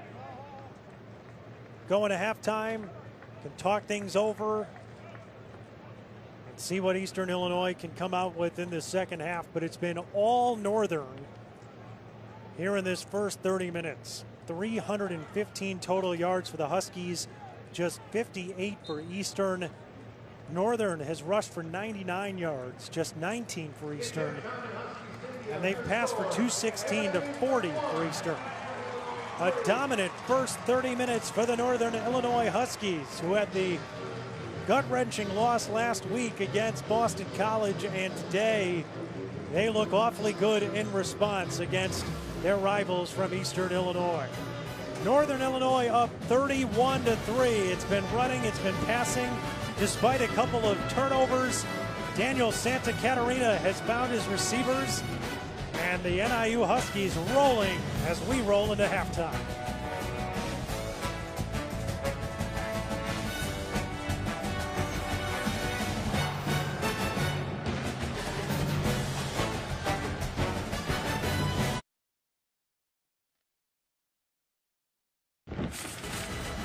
Welcome to the Capital One Halftime Report. Welcome to the Capital One Halftime Report. And we welcome you back to DeKalb, Illinois. A good first half of football alongside Marcus Ray. I'm Jordan Burnfield. Last week, a great first week in college football. What stood out most to you? The underdog. They showed up. They came to play, went out on the road, made that first half competitive. I saw a lot of good college football games, a lot of mistakes, but the better team found a way to win in most cases. Let's take a look at the highlights of week one. USC has a blind snapper, and his name is Jake Olson. Olson has been blind since he was 12 years old. How about this for an inspirational moment? He is out there snapping. And a good snap from Jake. I want to say I'm a Trojan and have a snap under my belt in the Coliseum. I mean, is there anything more special? Oh, we know you are ready for it. One of the great opening games in the history of college football. Ridley's running free. He's got a touchdown. Tied. Look at this. How about a sack? Fumble, score. Gets away from the defender. Looking downfield. Letting it fly. And it's pulled in for the touchdown. Saquon, say gone. Lamar Jackson, this guy's impressive. This guy is hell-bent for election. Mayfield floats it. Calcaterra, touchdown. If we all thought that we were going to come in here and sprinkle some fairy dust on this team, we're wrong. That's why college football is so special. You see stuff every game that you've never seen before.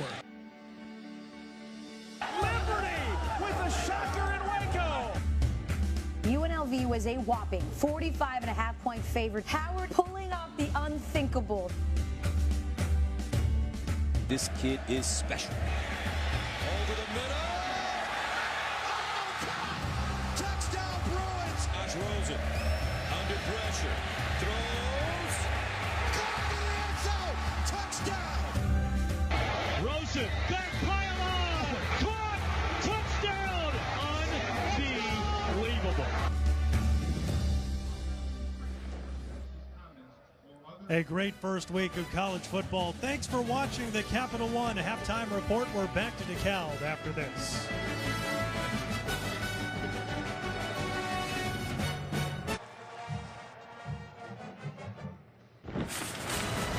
Welcome back to the Capital One Halftime Report.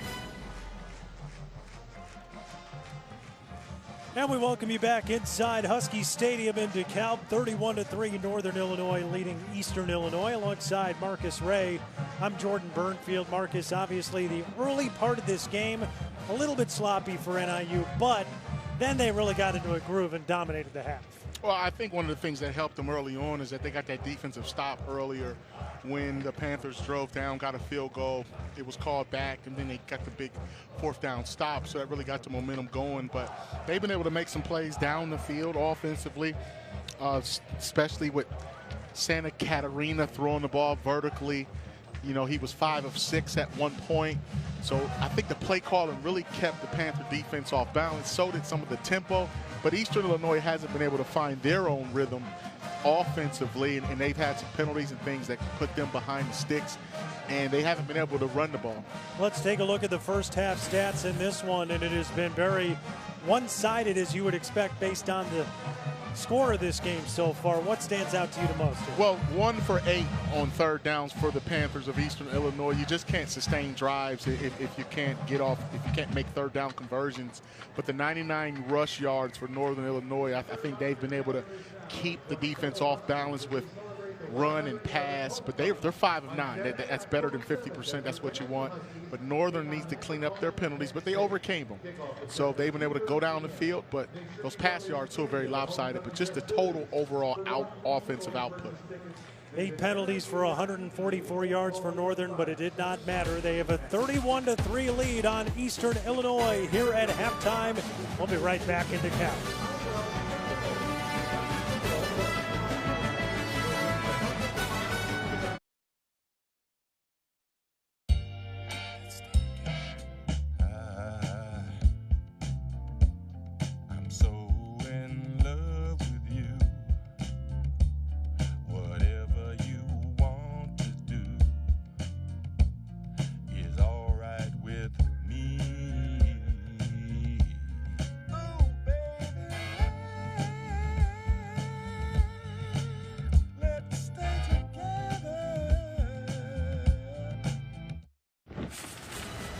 Welcome back to the Capital One Halftime Report.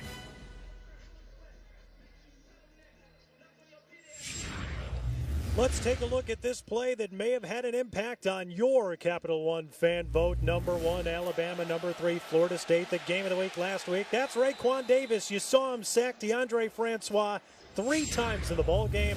And don't forget to go to ESPN.com or the SportsCenter Facebook page on Tuesday to give your Capital One fan vote. And back here in DeKalb, we are looking at an Eastern Illinois team that has struggled in the first half, but hoping to get themselves warmed up for a much better half number 2. 31-3 is the score. Let's take a look at the highlights and how we got to this lopsided NIU lead in the first half of play. Daniel Santa Catarina getting the scoring going. This long touchdown pass to Spencer Tears. Big time throw down the field. You see Tears runs a good route, but then Beebe comes back, mishandles the punt, and the Panthers get a turnover. And you thought at that point that Eastern Illinois might be in business to score, but instead they were not. Mitch Kimball throwing the pick.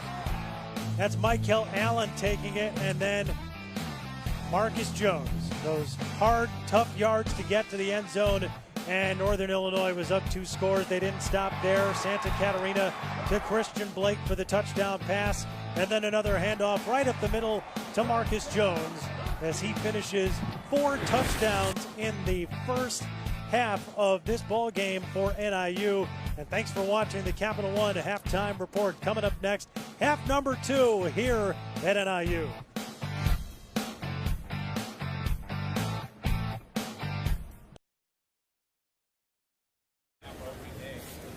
Larry, you got to get those burgers off the grill. Doug Flutie? Who threw the Hail Larry? You mean a Hail Mary? Tomato, potato, man. Those are 2 different words. Let's go, Dr. Pepper, hip! Let's go! Let's take a look at today's campus moment brought to you by Dr. Pepper.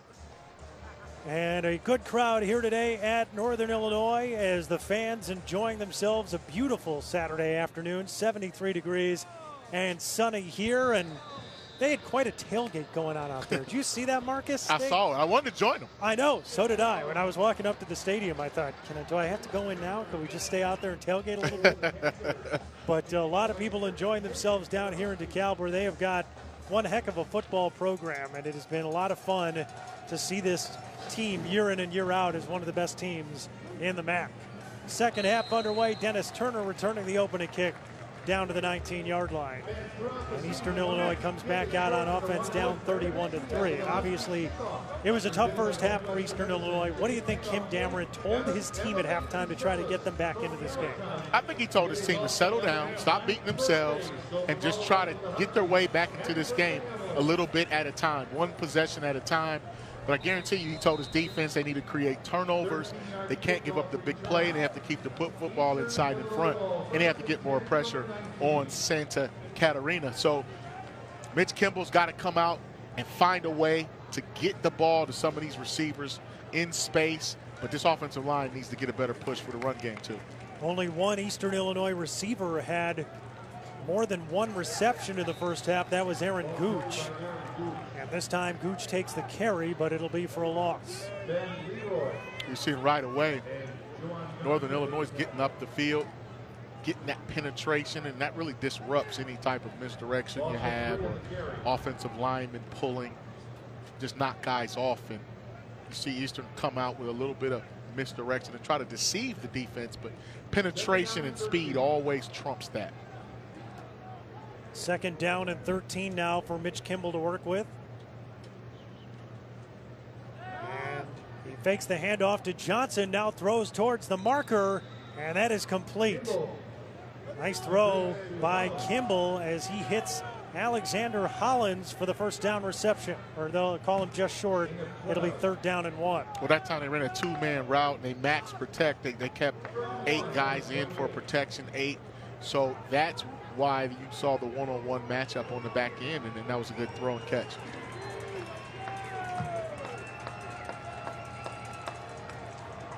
And now Kimball is split out as a receiver. And it's a direct snap handoff and a first down run for Eastern Illinois. That was a backup, Scotty Gilkey.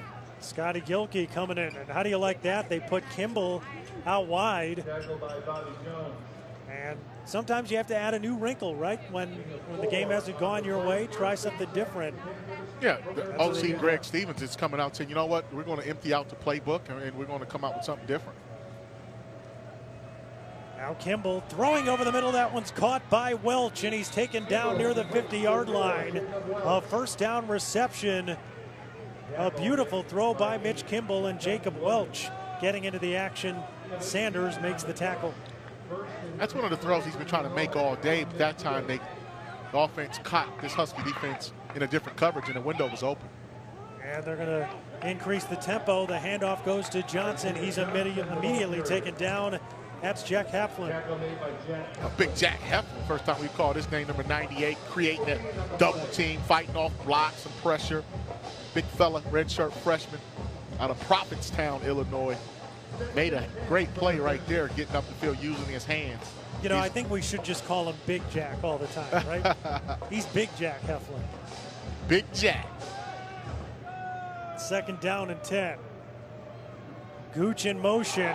Doesn't take the handoff. The ball is loose. And Northern Illinois got it. Sutton Smith picking up right where he left off a week ago. Gets through and causes the turnover for Northern Illinois. Just when Eastern Illinois got a little bit of rhythm going, things are going their way, picking up a couple of first downs. Things happen. Third turnover. That's you said third turnover partner. That's a great read by Sutton Smith because he didn't take the fake. Watch. He stuck right to the quarterback because he is the quarterback guy on triple option. Great point. Sutton Smith able to force the fumble. And Northern Illinois takes over at the Eastern 41. Little check with me system going on from the sideline. Jones, the tailback. And he takes the handoff, and now they give it to Christian Blake, and he'll run it himself up past the 35 and tripped up, taking down Mark Williams. Nice play from Northern Illinois right there. It'll bring up second down and about 3. Gain of 7. And that's a good reverse play. What they do is call a play, and if they don't like the look, they check with the coach on the sideline, and he'll either change it or they'll stay with it. They fake the reverse here. Santa Catarina now throws to Blake, but he's wrapped up and taken down immediately. Nick Horn was there, and now a flag comes in. Josh Price there as well.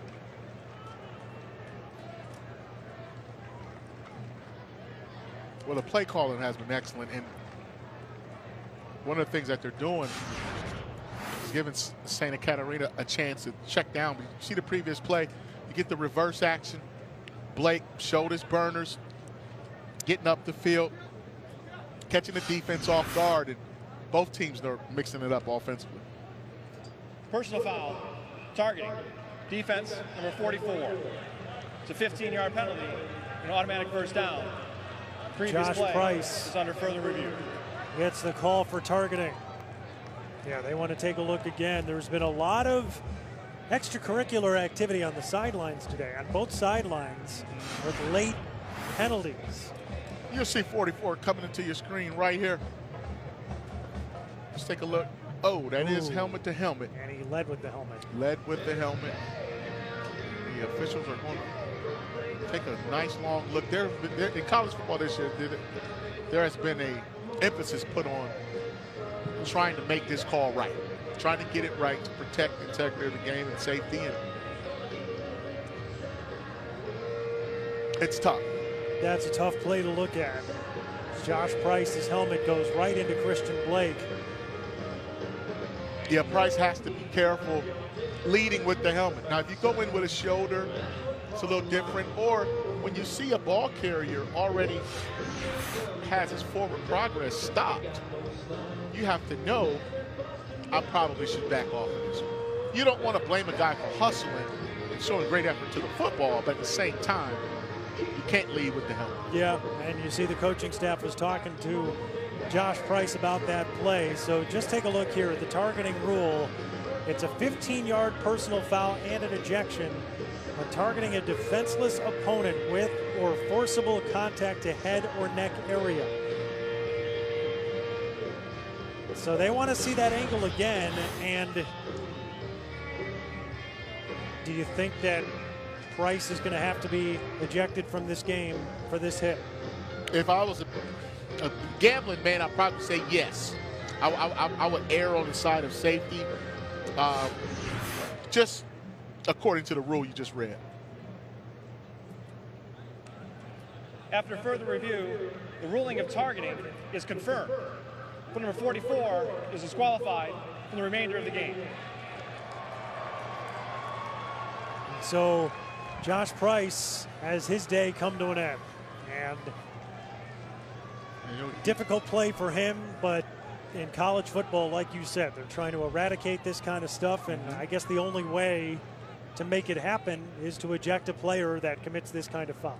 Misses the rest of this half and then the first half of the next game. So Josh Price will be lost for the rest of the game for Eastern Illinois.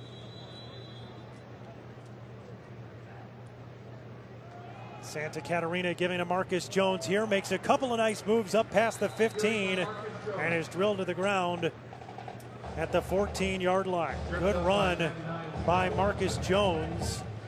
Picks up 5 on the play. One of the differences is Northern Illinois has been able to get positive yards for first down. They're in 2nd and 5 right now. Eastern hasn't been able to do that, but it makes life easier on your quarterback when you can.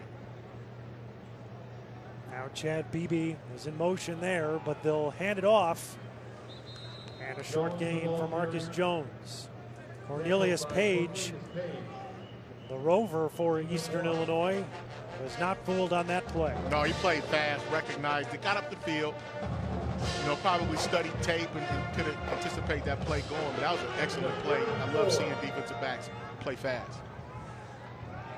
Santa Catarina on 3rd and 4. That one's batted and incomplete. Santa Catarina's pass incomplete. Nice defensive play from Eastern Illinois. Mac Weaver, part of that play, to knock that one away. And now a 4th down and a short field goal is coming up for Northern Illinois. That's a win for the defense in the sense that you had the big targeting penalty. You lose one of your teammates. You have your backs to the wall in the red zone, and you come up with a good defensive stop. 30-yard try here for Christian Hagan. And it's blocked. Once again blocked by Eastern Illinois, and that is the 2nd time today that the Panthers have been able to come up with a field goal block. Even though this game maybe hasn't gone the way they wanted to, you have to feel good about that if you're a Panther player. I agree, partner. And Dyshawn Smith making a nice play, getting the hand up. They're saying no, Christian Hagan, no more points for you. 31-3 Northern, 10:55 to go in the 3rd.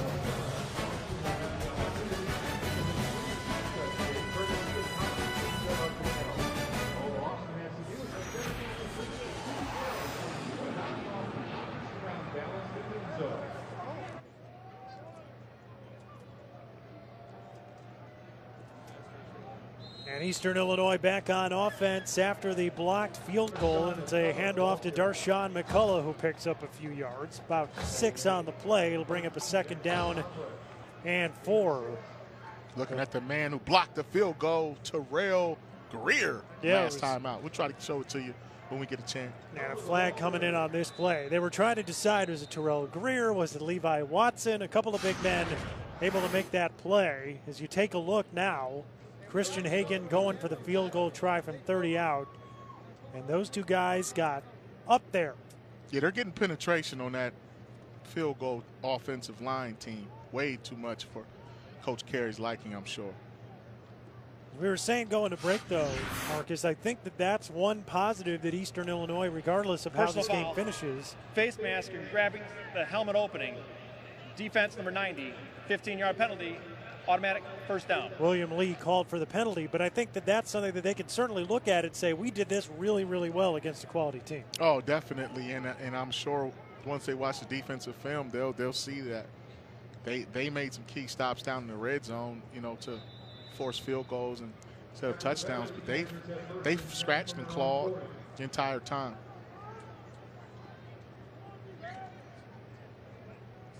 And now a 1st down for Eastern Illinois. Kimball, the fake on the handoff, rolling and makes the completion down the field across the 40. It's Dennis Turner. Ripped down at the 38-yard line by Jackson Abrish.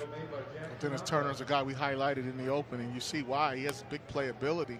They just haven't had a chance to get him the ball. Kimball's been under duress, but I think the play calling now is helping him.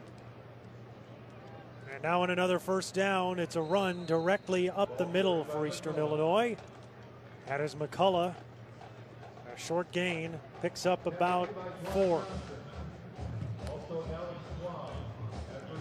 Darshawn McCullough last week tweaked his ankle on the first play of the game against Indiana State. So while he was available this week, Marcus, we didn't really know what they were going to get from him today, but he's looked pretty good. Isaiah Johnson has taken the majority of the carries, but McCullough getting some run as well. And now Kimball running it himself up past the 30-yard line and take it down just shy of the 1st down marker. Well, it's a good series so far for Eastern Illinois because they have success on 1st down. What I mean by success, they're not going backwards. Anytime you can get inside 7, 3rd, 2nd, and 6th and 7, now you're on 3rd and 2. Now the play calling changes. Coach Dameron now can do whatever he wants to do. He's in 4-down territory. They like to go for it on 4th down, and now the defense either has to send everyone or just survive the down and restart the series. 3rd and 2, and Kimball hit at the line, but the referee is blowing the whistle right as that play began, and I think I just saw a false start signal. Kim Dameron does not like it. Not all 11 players were set for second. This is a false start on the offense. 5-yard penalty, 3rd down. So that'll bring it back. It was 3rd and 2, now it'll be 3rd and 7. That's where you don't want to shoot yourself in the foot. That's a totally different scenario now. Still 4-down territory. To actually try to, they don't have to get it all on 3rd down right here, being down 31-3.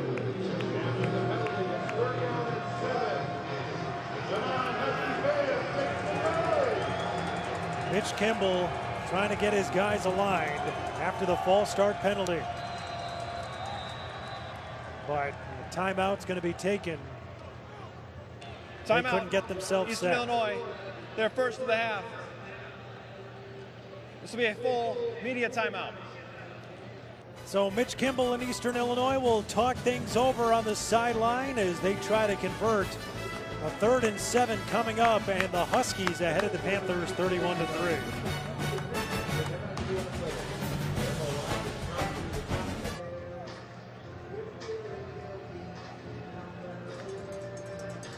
Third down and 7 coming up for Eastern Illinois. They're 2 for 9 on 3rd down today. Trailing 31-3 with 8:34 to go here in this 3rd quarter of play. Today is high school band day here at NIU, and so 1,500 kids were bussed in from different high schools in the area, and they were joining in on the fun.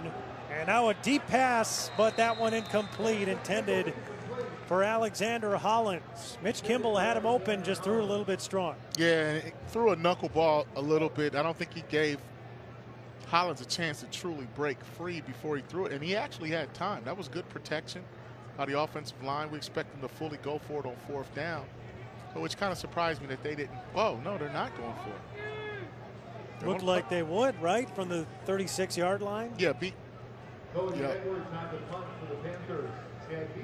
Especially being down 31-3 midway through the 3rd. But they're probably trying to get a little field position. So punt coming here. Chad Beebe waits back at his own 10-yard line.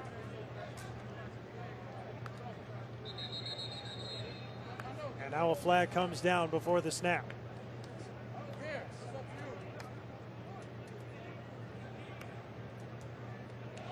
Delay game, kicking team, 5-yard penalty, 4th down. Want to give him a little more room to punt this football. A little more room. Definitely, and here we go. You see that a lot. Either you go for it on 4th down. That 35, 40-yard line is a little tricky for most people. They want to try a long field goal, but they'll try to pin them back deep in their own territory. Cody Edwards will do the honors for Eastern Illinois. Beebe in traffic will make the catch at about the 16-yard line. And so NIU will take over at their own 16, a 31-3 lead.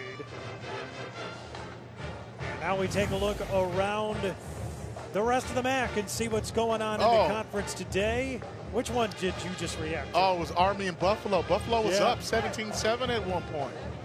Army gets the win at home today. Ball State taking care of UAB, up 14 in the 4th quarter. Eastern Michigan, how about that? Taking care of lead Rutgers. on the road at Rutgers. Central Michigan down there wreaking havoc in Kansas. It's a very good league in MAC football. And now a handoff through the middle, and there's Marcus Jones picking up a 1st down and more, taking it out to the 37-yard line.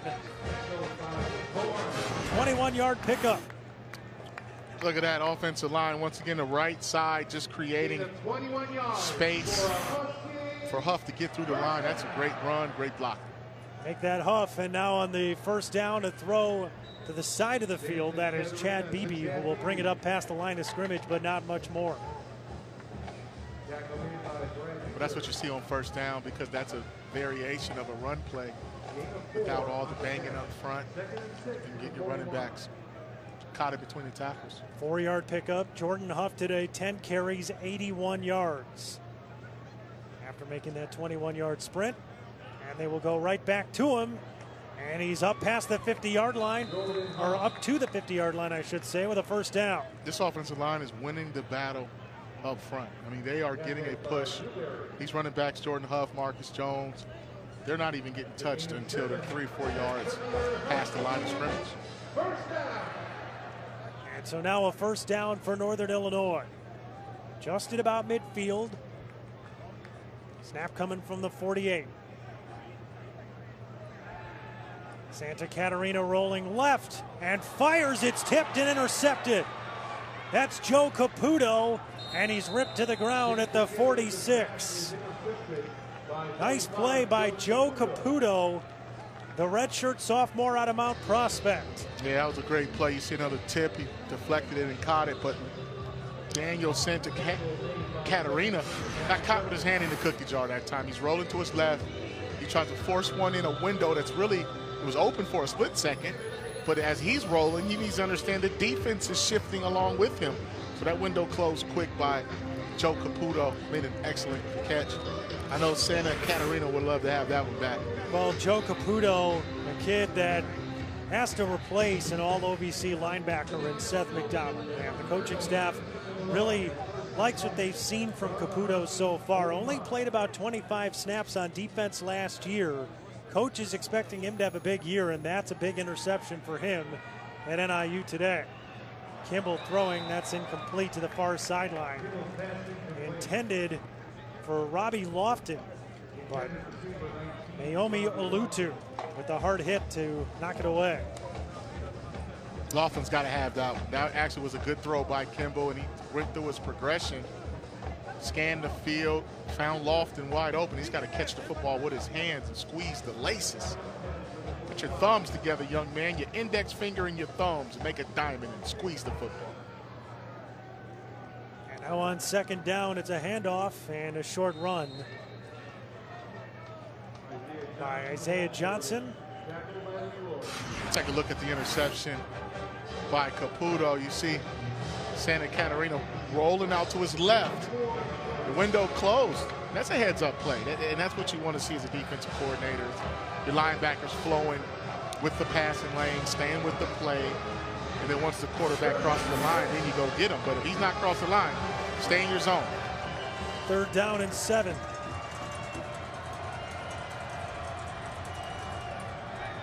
Kimball looking deep down the sideline, incomplete. Intended for Lofton, and now the flag flies in. Olutu was with him the whole way. You're the former defensive back. Do you think there was a penalty there? I think he made some contact towards the end of the play as the ball was entering their vicinity. I don't think it was as obvious, but... Pass interference, defense, number 5, 15-yard penalty, automatic, first down. Looks like the Panthers they're trying to work Robbie Lofton. He's 6'3", 180 pounds. So they feel like they have a good height advantage over 5'8", Olutu. So they're trying to go after him a little bit. They tried to set him up with the short pass earlier, and that time they went over the top. But I thought it was a good throw by Kimball to at least cause the pass interference, because it's tough playing defensive back when you don't know where the ball's going. And now Kimball with the handoff up past the 25 for a short carry. Goes Isaiah Johnson, pickup of 2, William Lee in there on the stop. That's what this offense needs on first down. 2 or 3 yards, just so they can have a chance to have a chance. You said all game long you'd like to see Eastern Illinois get into some 3rd and shorts as opposed to always having 3rd and 8. That's right. And now Kimball running it himself and gets up near the 20-yard line, still short of the first by about 3 yards. See, now it's 3rd and 5, and they'll have some options. That almost was a busted play. Kimball had enough awareness to catch the snap, realized, hey, let me just make something out of it, and picked up 2 yards on the play, but it gives him a 3rd down that's manageable right now. 3rd down and 5. And it'll be Kimball in the standard shotgun, tight set here.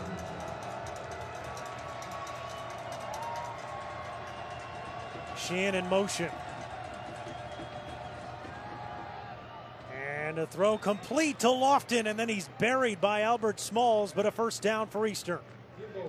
It's a good call on 3rd down because they knew man-to-man coverage, you know, was going to be in front of them. So what they did, they just ran a slant out combination, which is essentially like a pick and roll in basketball, and that's why he was able to get free.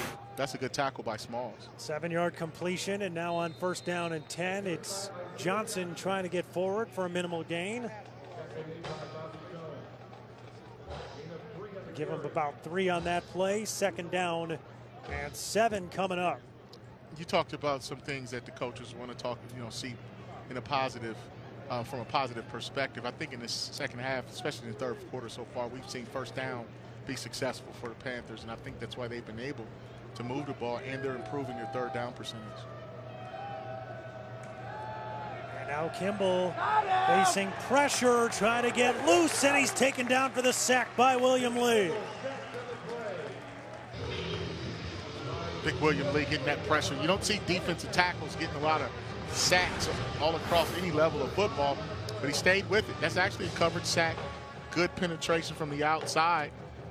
And then Lee was able to redirect his path and stay with his pass rush lane and get Kimball on the ground. Mitch probably could have got rid of that and out of bounds once he kind of got free. You know, it's easier said than done up here, partner, but yeah, he's hobbling around a little bit. It's been a physical game. Well, we could see Scotty Gilkey. We saw him on that one play earlier for designed run. He's the backup quarterback if Kimball is hurt. And there's a throw to the end zone, incomplete. Albert Smalls almost picked it off. It was intended for Hollins. That was a back shoulder fade, played extremely well by Albert Smalls. And that's a tough pass to defend because you think the receiver's going deep, it's going to be high and outside, but it's really lower into his back shoulder. But when you press the receiver to the sideline, force him out, now you can turn inside, you can play that back shoulder. But that was excellent coverage. And now a field goal try is coming from Nick Wilson. And he will boot it up. And no good. Nick Wilson not expected to be the kicker for this team. Not a long field goal try, but too short. And that will bring us to a timeout. Northern Illinois maintaining a 31-3 lead on Eastern. Both teams have gotten close to scoring, but haven't yet here in the 3rd.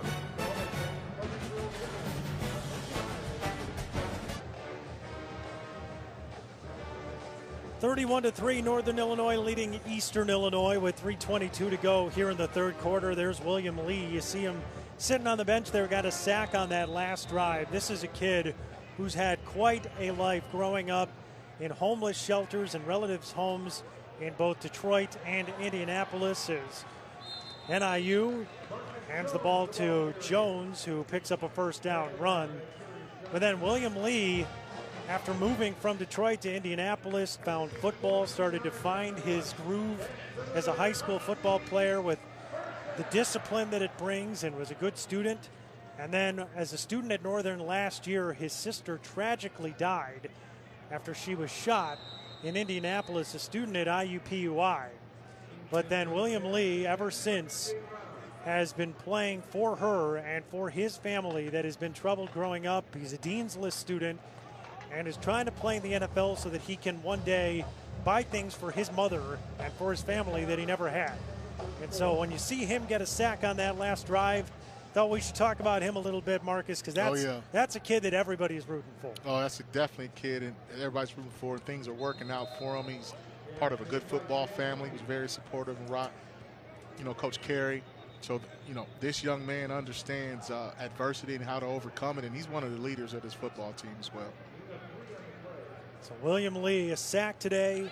Timeout for an injury. Last week had a tackle against Boston College, but that redshirt senior from Indianapolis, and just an amazing story.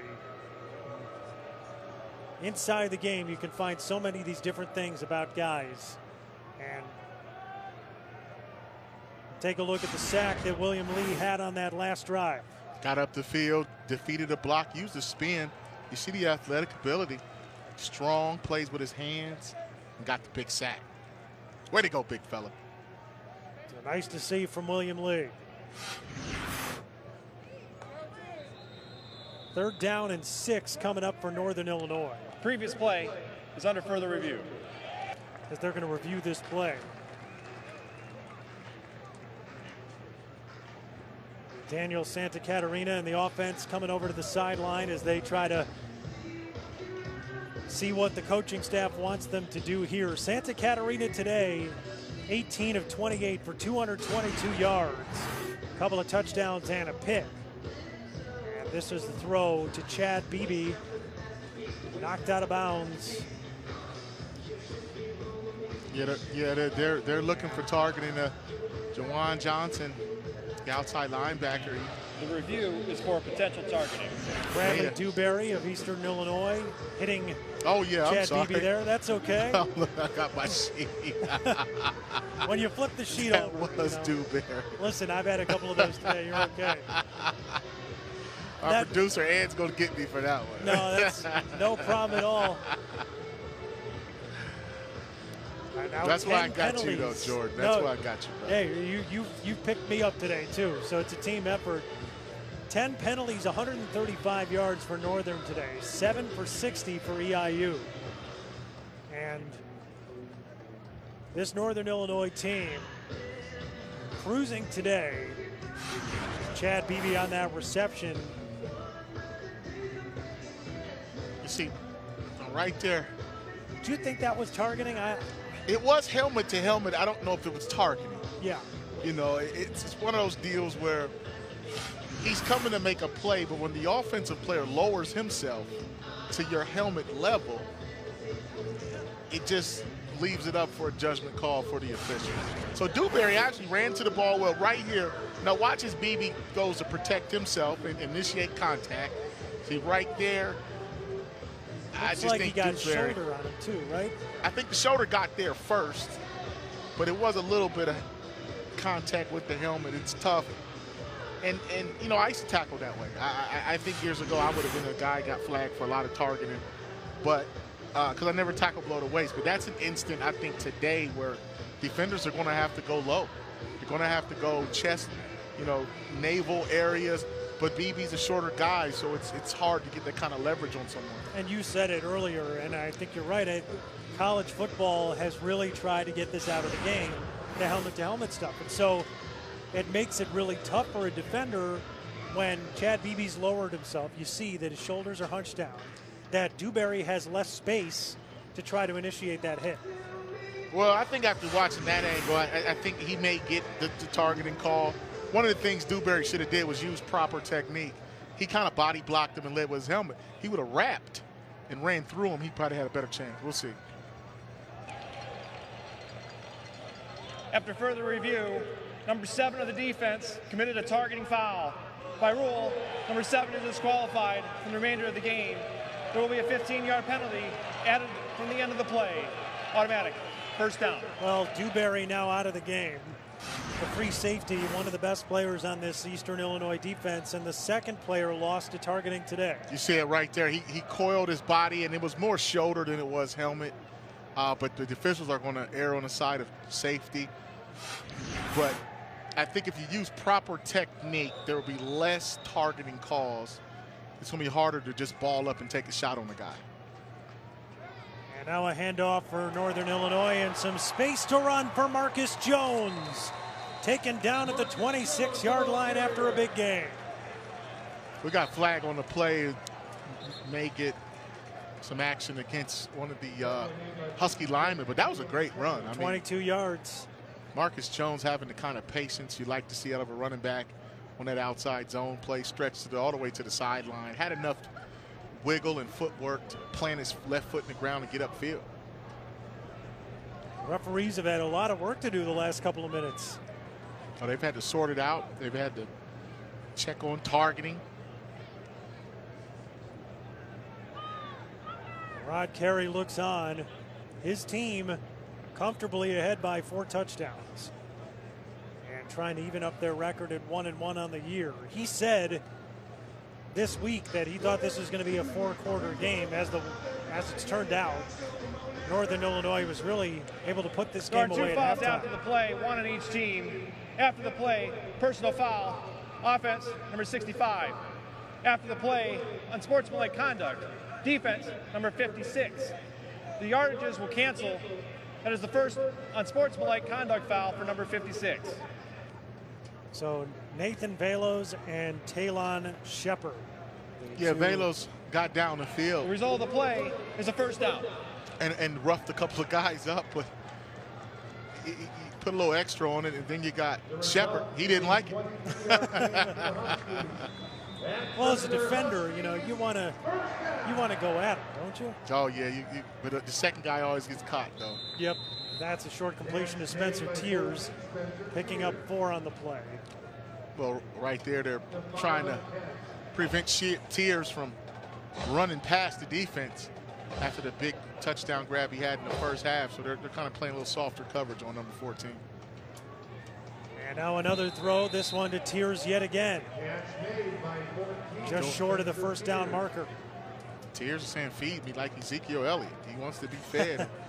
but yeah, he's a guy that you can isolate one-on-one and make some things happen, especially with a quarterback like Santa Catarina who's in a rhythm. 3rd down and 1 coming up for Northern. 3 wide receivers at the top of your screen. In the middle is Shane Wyman, who's had a quiet game today. Normally pretty involved in the offense. And on the reverse, it's a touchdown for Northern Illinois. But a flag coming in, so we'll take a look. DJ Brown sprinting into the end zone. They're already celebrating, but we'll see. Santa Catarina staying back there, not celebrating because he thinks it's coming back. Let's take a listen. Personal foul, illegal block below the waist. Offense, number 23. 15-yard penalty from the spot of the foul. Repeat, 3rd down.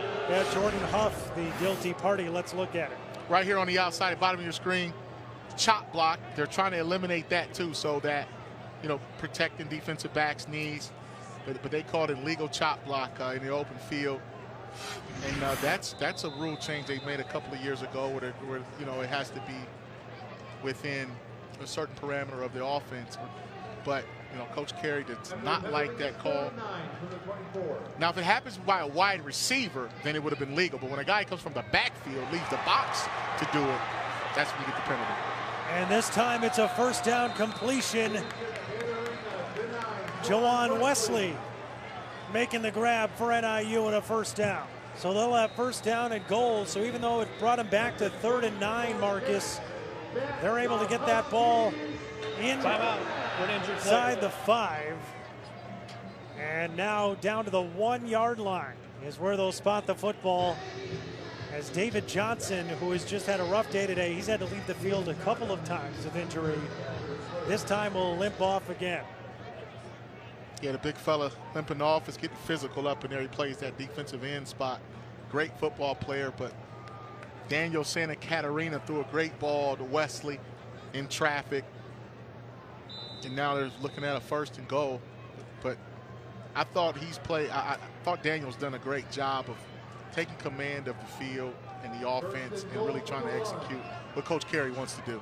23-yard reception brings it down to the 2. Santa Catarina, the short throw. There is Wyman for the touchdown. We talked about Shane Wyman earlier. Hadn't been involved in the offense. This is a guy who catches touchdowns. And for the 2nd straight week, able to make a touchdown snag. Northern Illinois up 37-3. Well, he's normally a blocker. And right here, he's coming off the edge and looks like it's going to be a quarterback sweep. And he comes off wide open because you don't know if he was going to run a route or if he was going to stop and block someone. He's the least likely to expect to get the football, as the point after is good. But that's a great throw and catch in a run-pass option that's hard to stop. 9-play, 80-yard drive in 148. And Northern Illinois now a 38-3 advantage. Santa Catarina rolling out, and there's the wide open Wyman for the score. When you have a running quarterback or an offense where the quarterback could run in this area, makes it tough for that dual read for a defender. So you don't know whether to come up or stay back, especially with only 5 yards to go. And that's a great pass, great catch. So Santa Catarina, a pretty good day today. 22 of 32, 255, 3 touchdowns and 1 interception. And the man that came in as the backup quarterback, and what really, Marcus, was a hotly contested quarterback competition in training camp. And it wasn't just Ryan Graham, the original starter, and Daniel Santa Catarina. It was also Marcus Childers. They really had a 3-way competition going, and until that last week before the Boston College game to open the season, Rod Carey did not announce to anyone who the quarterback was going to be. One, because of gamesmanship, I think, but two, because he wanted those guys to continue to compete. Graham won the job, but Santa Catarina was right there, and you can see why this was a tough decision. He's got a lot of talent. Oh, you see his numbers: completed 22 passes, 255 yards in the air, and you know, he just hasn't wavered. I mean, he hasn't shown no signs of being a backup. And when you got that kind of quarterback competition, it provides depth, and it holds guys accountable, because you can always plug the next man in and get the offense going. Turner returning the kick, taken down at about the 20-yard line. And Dwayne Milton there on special teams to make the tackle. I think NIU special teams has been pretty good today, too, running down the field, pinning this offense inside the 20, making them go the length of the field. But right now, if you're Eastern Illinois, I think you want to work on some things that can make you better moving forward, and try to get some of your other plays on film so you can coach from them, learn, and try to find something positive you can point to other than just, you know, looking at the scoreboard. And, you know, you have to take something away from this fourth quarter coming up. Kimball throwing deep on the first play of the drive, and it's incomplete. Trying to go deep down the field there to Hollins, but overthrew him. And Hollins can fly. He's 6'1", 170, not very big. He's a junior out of Yazoo City, Mississippi. He was open, too, and I think Kimball put a little too much on that one, but he got behind the defense. You ever been to Yazoo City? I've never been there. Neither have I. Not sure about Yazoo City. I'm sure it's a lovely place. Mitch Kimball today, 11 of 25 for 98 yards. Thrown 2 picks in this one that have both been costly. And now a run straight up the middle from Robert Columbus. And a short gain, picking up about 3. See Weston Kramer making that tackle, the reserved young man, freshman, making some plays. And they rotate a lot of guys up front, and I think that's what keeps them fresh. Guys play with a high motor. They've had to move a few players around just to get the best 4 out there. Weston Kramer out of Marmion Academy, which is a local school. A lot of guys from Illinois on this NIU team. There's a throw that's to an open Javon Turner and complete for a first down. Nice throw right there from Kimball to Turner. And that brings it up to the 38-yard line. Yeah, he ran that curl route right in between linebackers and safeties. Sat down, caught the ball well with his hands. That's a good throw. You see Northern Illinois playing a little softer zone-based coverage instead of playing some of that man that they did earlier. 15-yard completion, and now they go right back to Columbus. And he'll muscle his way to the 40-yard line in a pickup of 2. It's hard to run that with Big Ben Leroy in that middle. Sophomore out of Wilmette. Ben is a Loyola Academy graduate. They have one of the best teams in the Chicago area in high school football every year. That is the end of the third quarter. And that brings us to the end of the third quarter. And it's all Northern Illinois here in DeKalb. The Huskies a 38-3 lead on directional rival Eastern Illinois. And Sutton Smith and the NIU defense has been opportunistic today. Joe Caputo trying to get him back into it. But NIU imposing their will. William Lee, the big sack today, and the Huskies, a big lead with Shane Wyman getting into the end zone.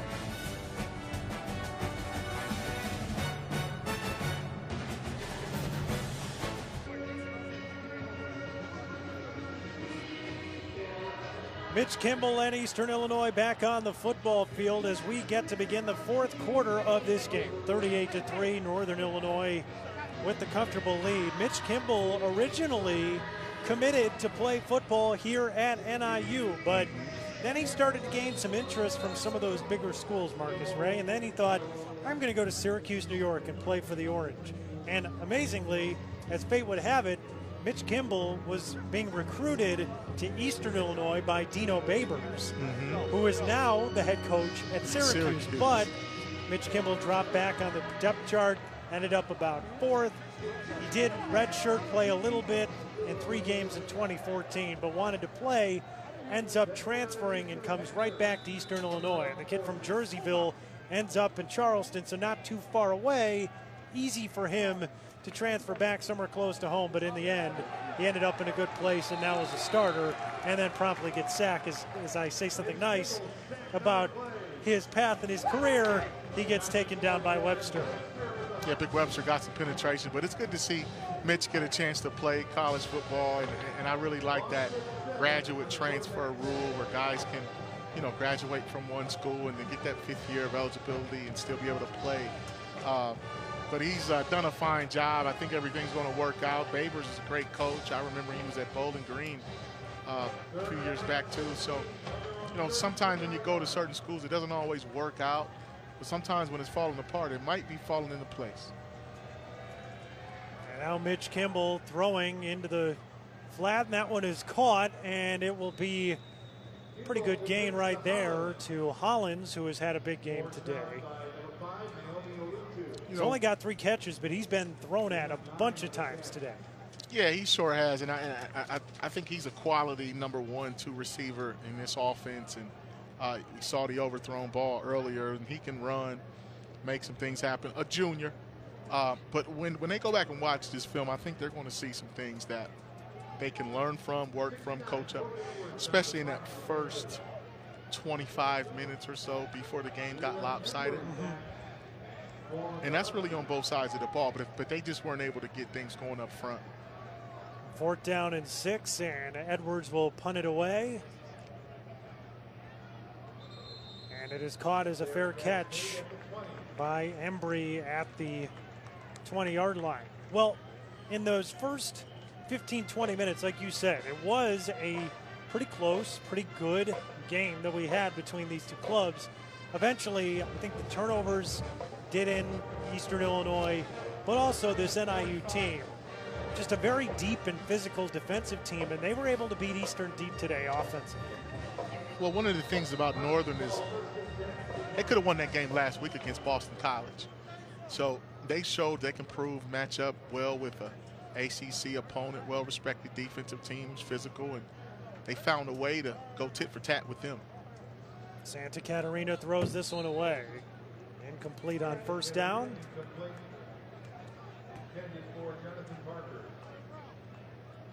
And as you look at this Northern Illinois team, next week, NIU is going to play at Nebraska, which is a very difficult place to play, certainly for a road team. Then they're going to have a week off before they take on San Diego State on the road. So they have a challenging non-conference. But going into San Diego with 2 weeks to prepare, they could come out of it with a pretty decent record. It should prepare them pretty well for what is always a difficult MAC schedule. Yeah, and during the conference call this week, you know, we asked Coach Carey about that non-conference schedule, and he was focusing on this Eastern Illinois game first, but he did mention that it's a very challenging non-conference, but they played against San Diego State a year ago, and I told him, frankly, I think Nebraska's a winnable game. I mean, if you go down there and execute, I mean, Central. Ball start.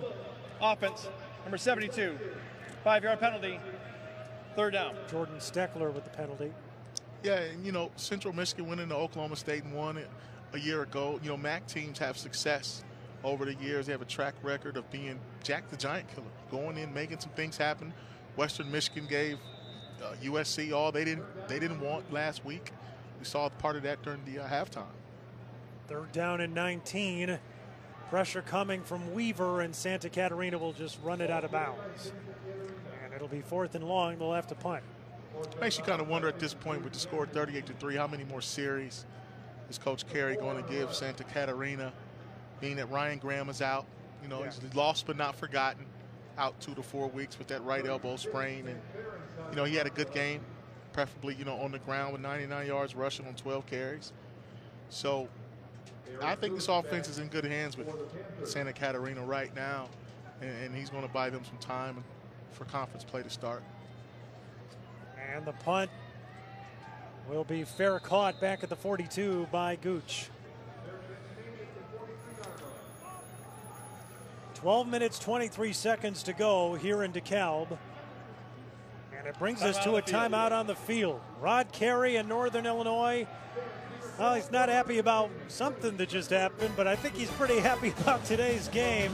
NIU up comfortably on Eastern Illinois here at home.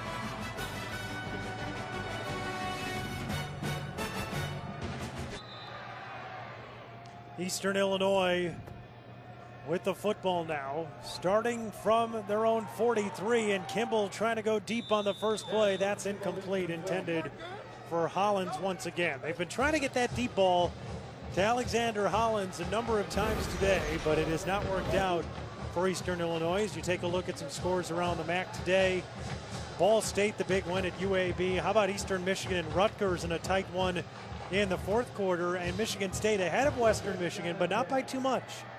Western Michigan still loaded, very competitive. Eastern Michigan trying to get a win over a Big Ten opponent. You see Central Michigan firing up down there in Rock Chalk Jayhawk. Kansas's football program has certainly struggled. Isaiah Johnson staying on his feet. And that was an impressive run by the junior from Clarksville, Tennessee. Yeah, you remember 10 short years ago, Kansas was in the mix with Big Man Genie. They had it going down there. But that's a good, tough run by Isaiah Johnson. You take a look again, you get the inside zone and kept your feet going. And the reason I say it was a good run is because he gave that second effort and was able to get that third leg on the ground with his arm and make something happen out of nothing. Those are yards that are well earned. And on 3rd and 7 now, Kimball running it himself, and he's going to be knocked out of bounds at about midfield and a late flag. Short of the first down marker, but the late flag here may give Eastern the first down. Yeah, I think it's going to be on Alex Schwab, number 18, the outside linebacker. Personal foul, unnecessary roughness. Defense number 18. You got it. 15-yard penalty, automatic. First down. You're right on that, Marcus. Yeah, Alex Schwab. You know, that's a tough call to make for a defender. Quarterback's running out of bounds. Just go ahead and let him go. You see him try to kind of pull up a little bit because he didn't annihilate Mitch, but at the same time, you know, it's 38-3. He's basically out of bounds. He's out of bounds. Yeah. He's not going to cut back. He was already a step or two out, and you just have to slow down. Run by him. So now it's 1st and 10 from the 37 for Eastern. And a short completion to Johnson, who tries to muscle his way forward to the 32. Pickup of 5, it appears. Saw those penalties, the numbers a second ago. 169 total yards for Northern Illinois. And a 13 penalties. 13 of them. Well, if you're Rod Carey, I mean, you're playing against an FCS opponent today, obviously, and you kind of figured that the score might be a little bit lopsided, but I would think that that's one thing that they're really going to harp on the team about when they get back to practice next week. Yeah, we got a quarterback change, partner. Yes, we do, and this is the backup, Scotty Gilkey. And again, a designed run where he goes forward for about 3 yards. It's good to see Scotty Gilkey getting some reps. I'm sure he's going to be called upon at some point.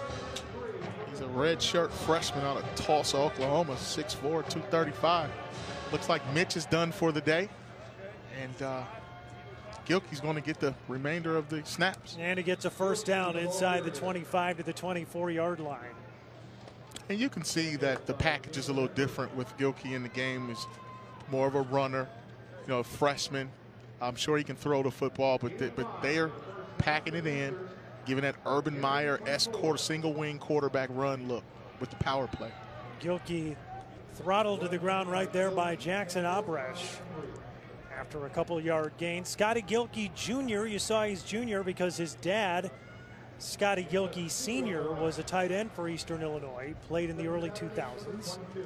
And now his son is quarterbacking this team years later. How about that?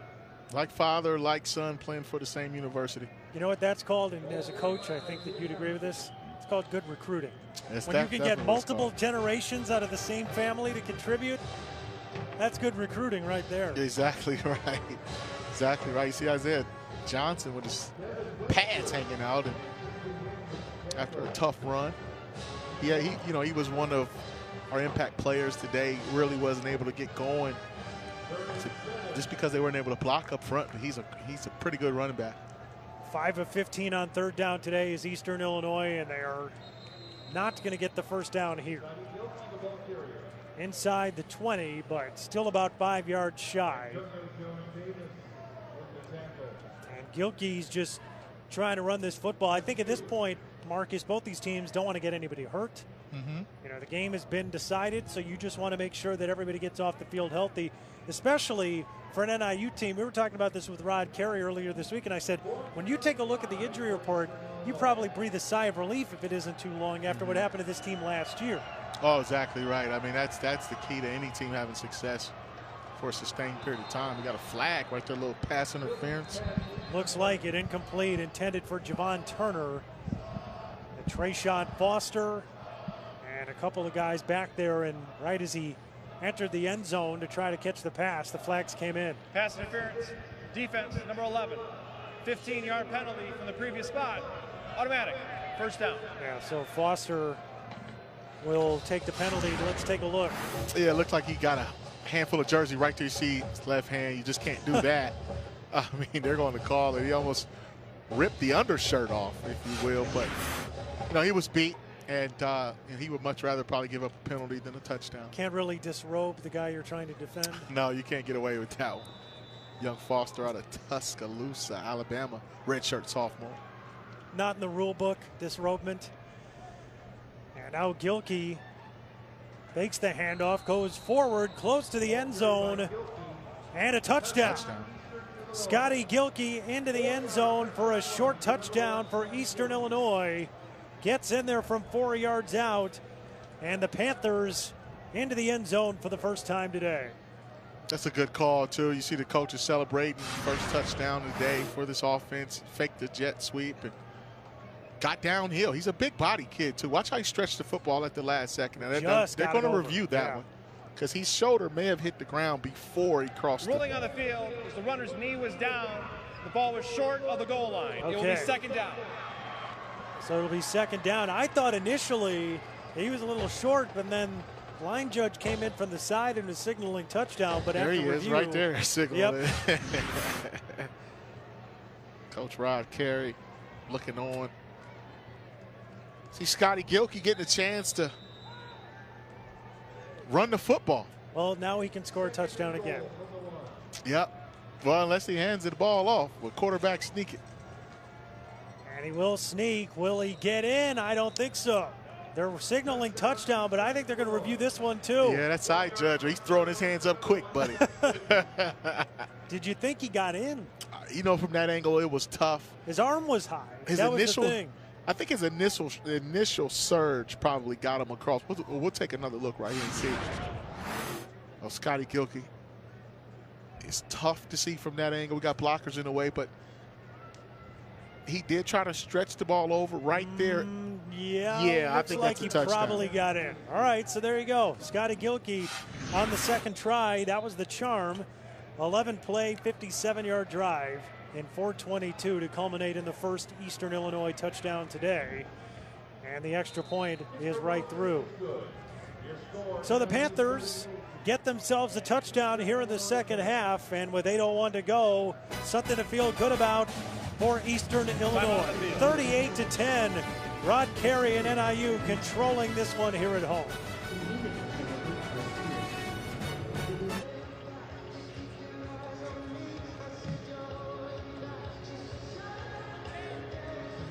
(38-10) the score now here at NIU, and next week it'll be the Huskies at Nebraska in Lincoln to take on the Cornhuskers. That should be a real good MAC game to watch. Central Michigan will visit Syracuse, also Buffalo and Colgate. And also next week, I think what could end up being a pretty intriguing game given the games today. Northwestern playing host to Bowling Green. I know the Wildcats lost big today. Bowling Green, generally a good program too, so that could end up being a closer game. Yeah, we got some interesting matchups. I mean, Western Michigan, Idaho, you got Cincinnati. They got roughed up today in the fourth quarter. They fought for 3 quarters against Michigan, and that'll be a good game down in Oxford, Ohio. So the kickoff comes down to Blake. He will return it out to about the 27-yard line. Let's see if the Huskies go with a quarterback change too. Yeah. At this point of the game. There's Jordan Lynch, who was a heck of a quarterback here for NIU, was a finalist for the Heisman Trophy. Now he's the running backs coach here at Northern Illinois, and he said he's enjoying that transition to coaching, but admits that he wants to lace up the shoes every time he's coaching. He jokes that he's got to wear a visor so that he looks more official, more like a coach, and a whistle. Marcus, you played, and now you're a coach coaching high school football. How hard is it, especially when you're a young coach, to try to transition from being a guy that's going to make that big hit to coach guys on how to do it themselves? Oh, it's tough, man. I mean, you still feel like a player. You look at Jordan Lynch, running backs coach, former great quarterback here. I watched him, man. He had a very productive career. You know, those guys in the BCS games, doing all kind of things, and now he's coaching. I'm sure he's intense, loves this place, loves the university, and you know, was able to come back, get a job coaching. But it's tough when you're young, when you're fresh out of the game playing, to go right into coaching. You start demonstrating all kind of stuff, and, you know, showing old films.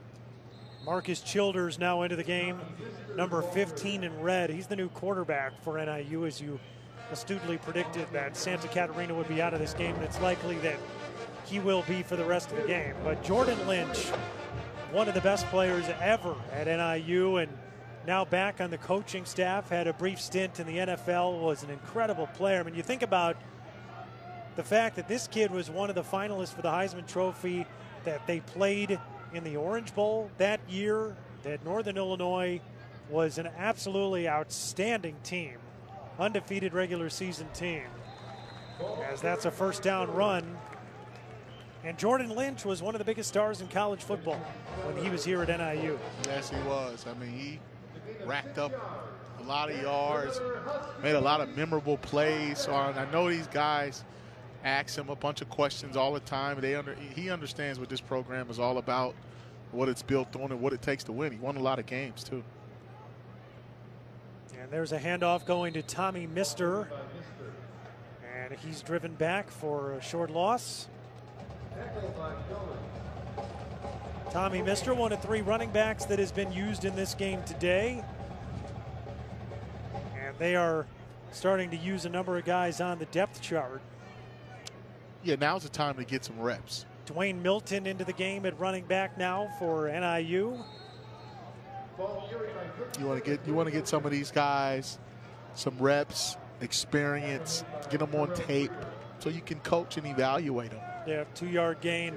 And you'll have a better idea, I think, next year, especially when you get these guys into non-conference games like this. It's the luxury you have when you're Northern to see what some of these guys do. You can say, okay, I saw him playing this game, I saw him playing that game, looked pretty good. Showed some flashes here and there. Milton probably will be mostly on special teams in conference games. He's in motion here. And he takes the handoff and tries to burst up the left side. And he's taken down at about the 48-yard line, about 3 yards shy of a first. Yeah, you see Andrews, Dadabo come on up and make a tackle from the secondary. And, you know, it's not just about the offense changing guys and getting those reps. You got some substitutes in on defense, too, because you don't want to baptize anybody by fire and just throwing them out there in a crucial moment. They haven't had any game experience. But if you in a game like this on both sides, you can get some guys out there and coach them up and go from there. And now a punt coming up. It'll be Gooch back to return. He's waiting back at about his own 13. Matt Ferentz, the punter, set to kick it away. Nice high punt. And spiraling and caught at the 10-yard line, just outside the numbers by Gooch. So 4:13 left, and Eastern Illinois will have another opportunity on offense here. It's been all NIU today. The fans here in DeKalb enjoying a sunny day and some good football from their Huskies. NIU set to move to 1-0 when we come back.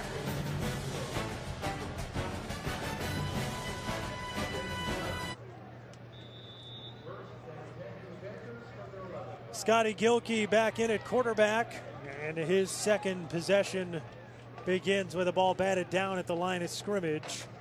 Eastern Illinois is trailing 38-10, 4:09 to go. Next week, EIU will be home for the first time this season. They will host Illinois State in a good FCS battle. Then they've got Southeast Missouri State before visiting Tennessee State.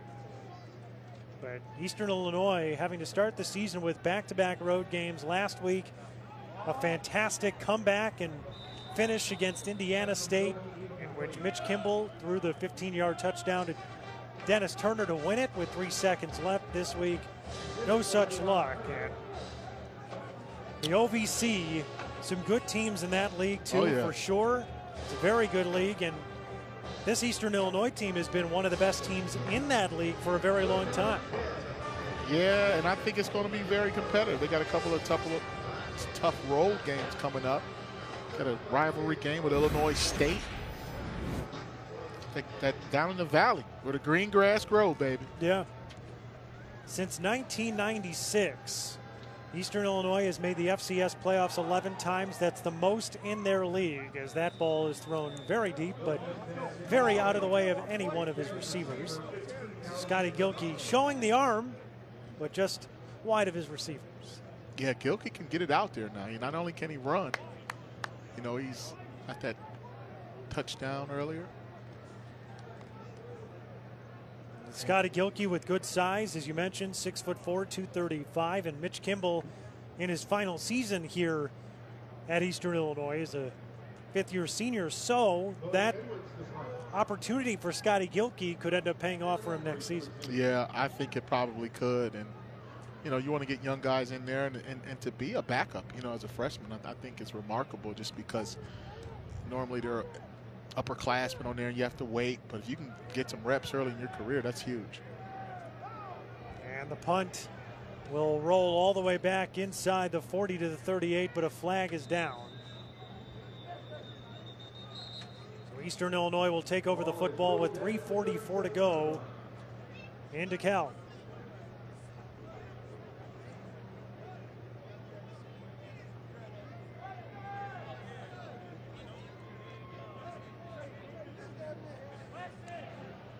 During the kick, holding, receiving team, number 48, 10-yard penalty added to the end of the kick, first down. So Antonio Jones-Davis, the guilty party, as he commits the penalty, and so NIU will now take over the football a little bit further back.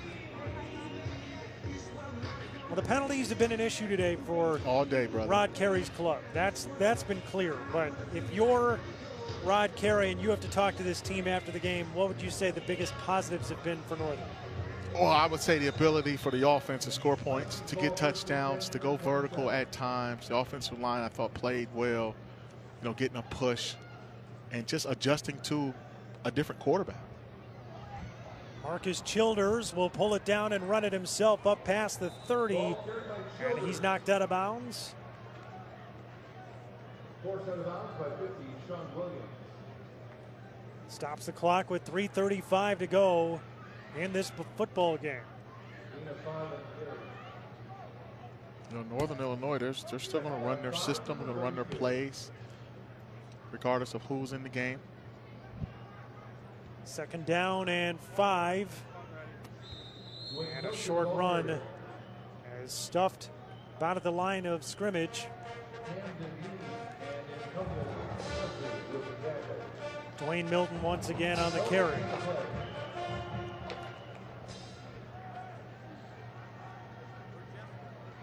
As we approach 3 minutes left.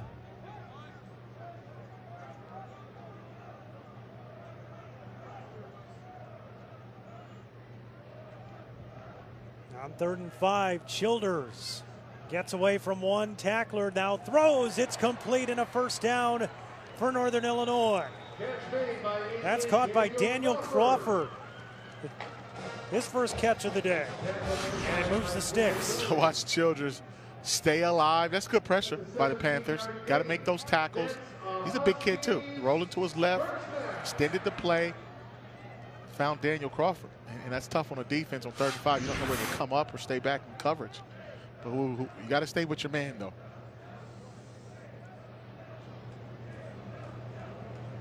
And now Childers with more opportunity here to show what he can do. Hand off once again. This goes right up the gut. Trey Harbison, the ball carrier. And close to 5 yards, Trey Harbison took that carry. Andrew Dadabow. Dadabow, the tackle on the play. Harbison, a redshirt freshman out of Shelby, North Carolina. 5'11" tailback.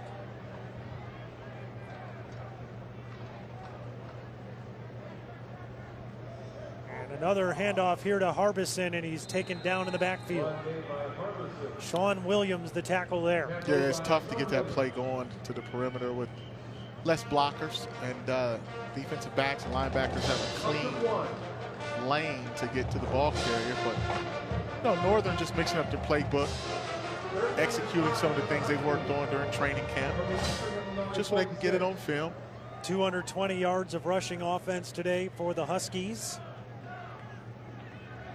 And now Childers set to throw. And a nice spin move, and stays on his feet. Oh. And he's going to get a first down. Nice play by Marcus Childers here late in this one. Oh, he's showing some flashes. 6 foot, 216-pound redshirt freshman. Watch the niftiness. Rolling to his left. Plenty of time to throw the ball. Now watch. Oh, spin move. Put the little, like a little mad, a little NCAA the circle button. He's in the circle a couple times. Yeah. You read my mind.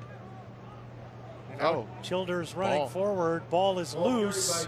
Ball out. And right after he makes a great play, may have lost the fumble there.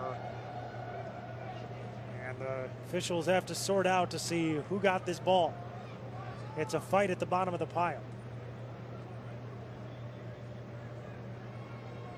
And it stays with Northern. Childers with the fumble, recovered by the Panthers. Excuse me, picked up by the Panthers with 25 seconds left. Well, they teach turnovers. They emphasize it on defense. And regardless of what that scoreboard said, when those players get evaluated,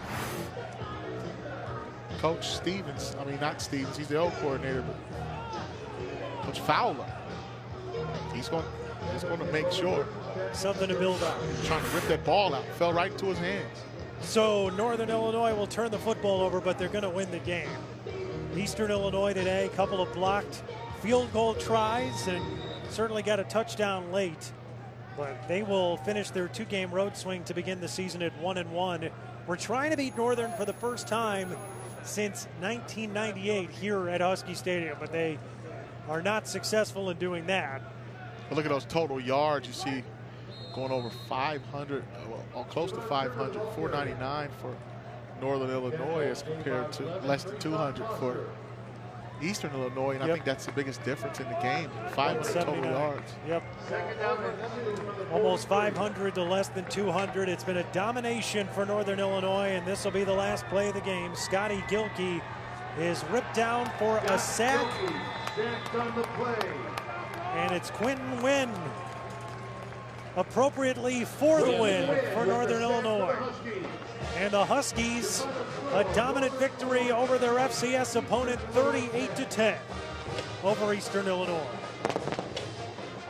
Rod Carey moves to 1-1 on the season. His team evening up their record in carry with his 37th victory in his 5th year as the head coach of the Northern Illinois Huskies. Working with Marcus today. So for Marcus Ray, I'm Jordan Burnfield saying so long from DeKalb, Illinois. The final score, Northern Illinois 38, Eastern Illinois 10. All games airing on the ESPN networks are streaming live in the ESPN app, or to watch this entire game on replay as well as other games on our ESPN family of networks, log on to watchespn.com or download the Watch ESPN app. This has been a presentation of ESPN. Good afternoon, everybody.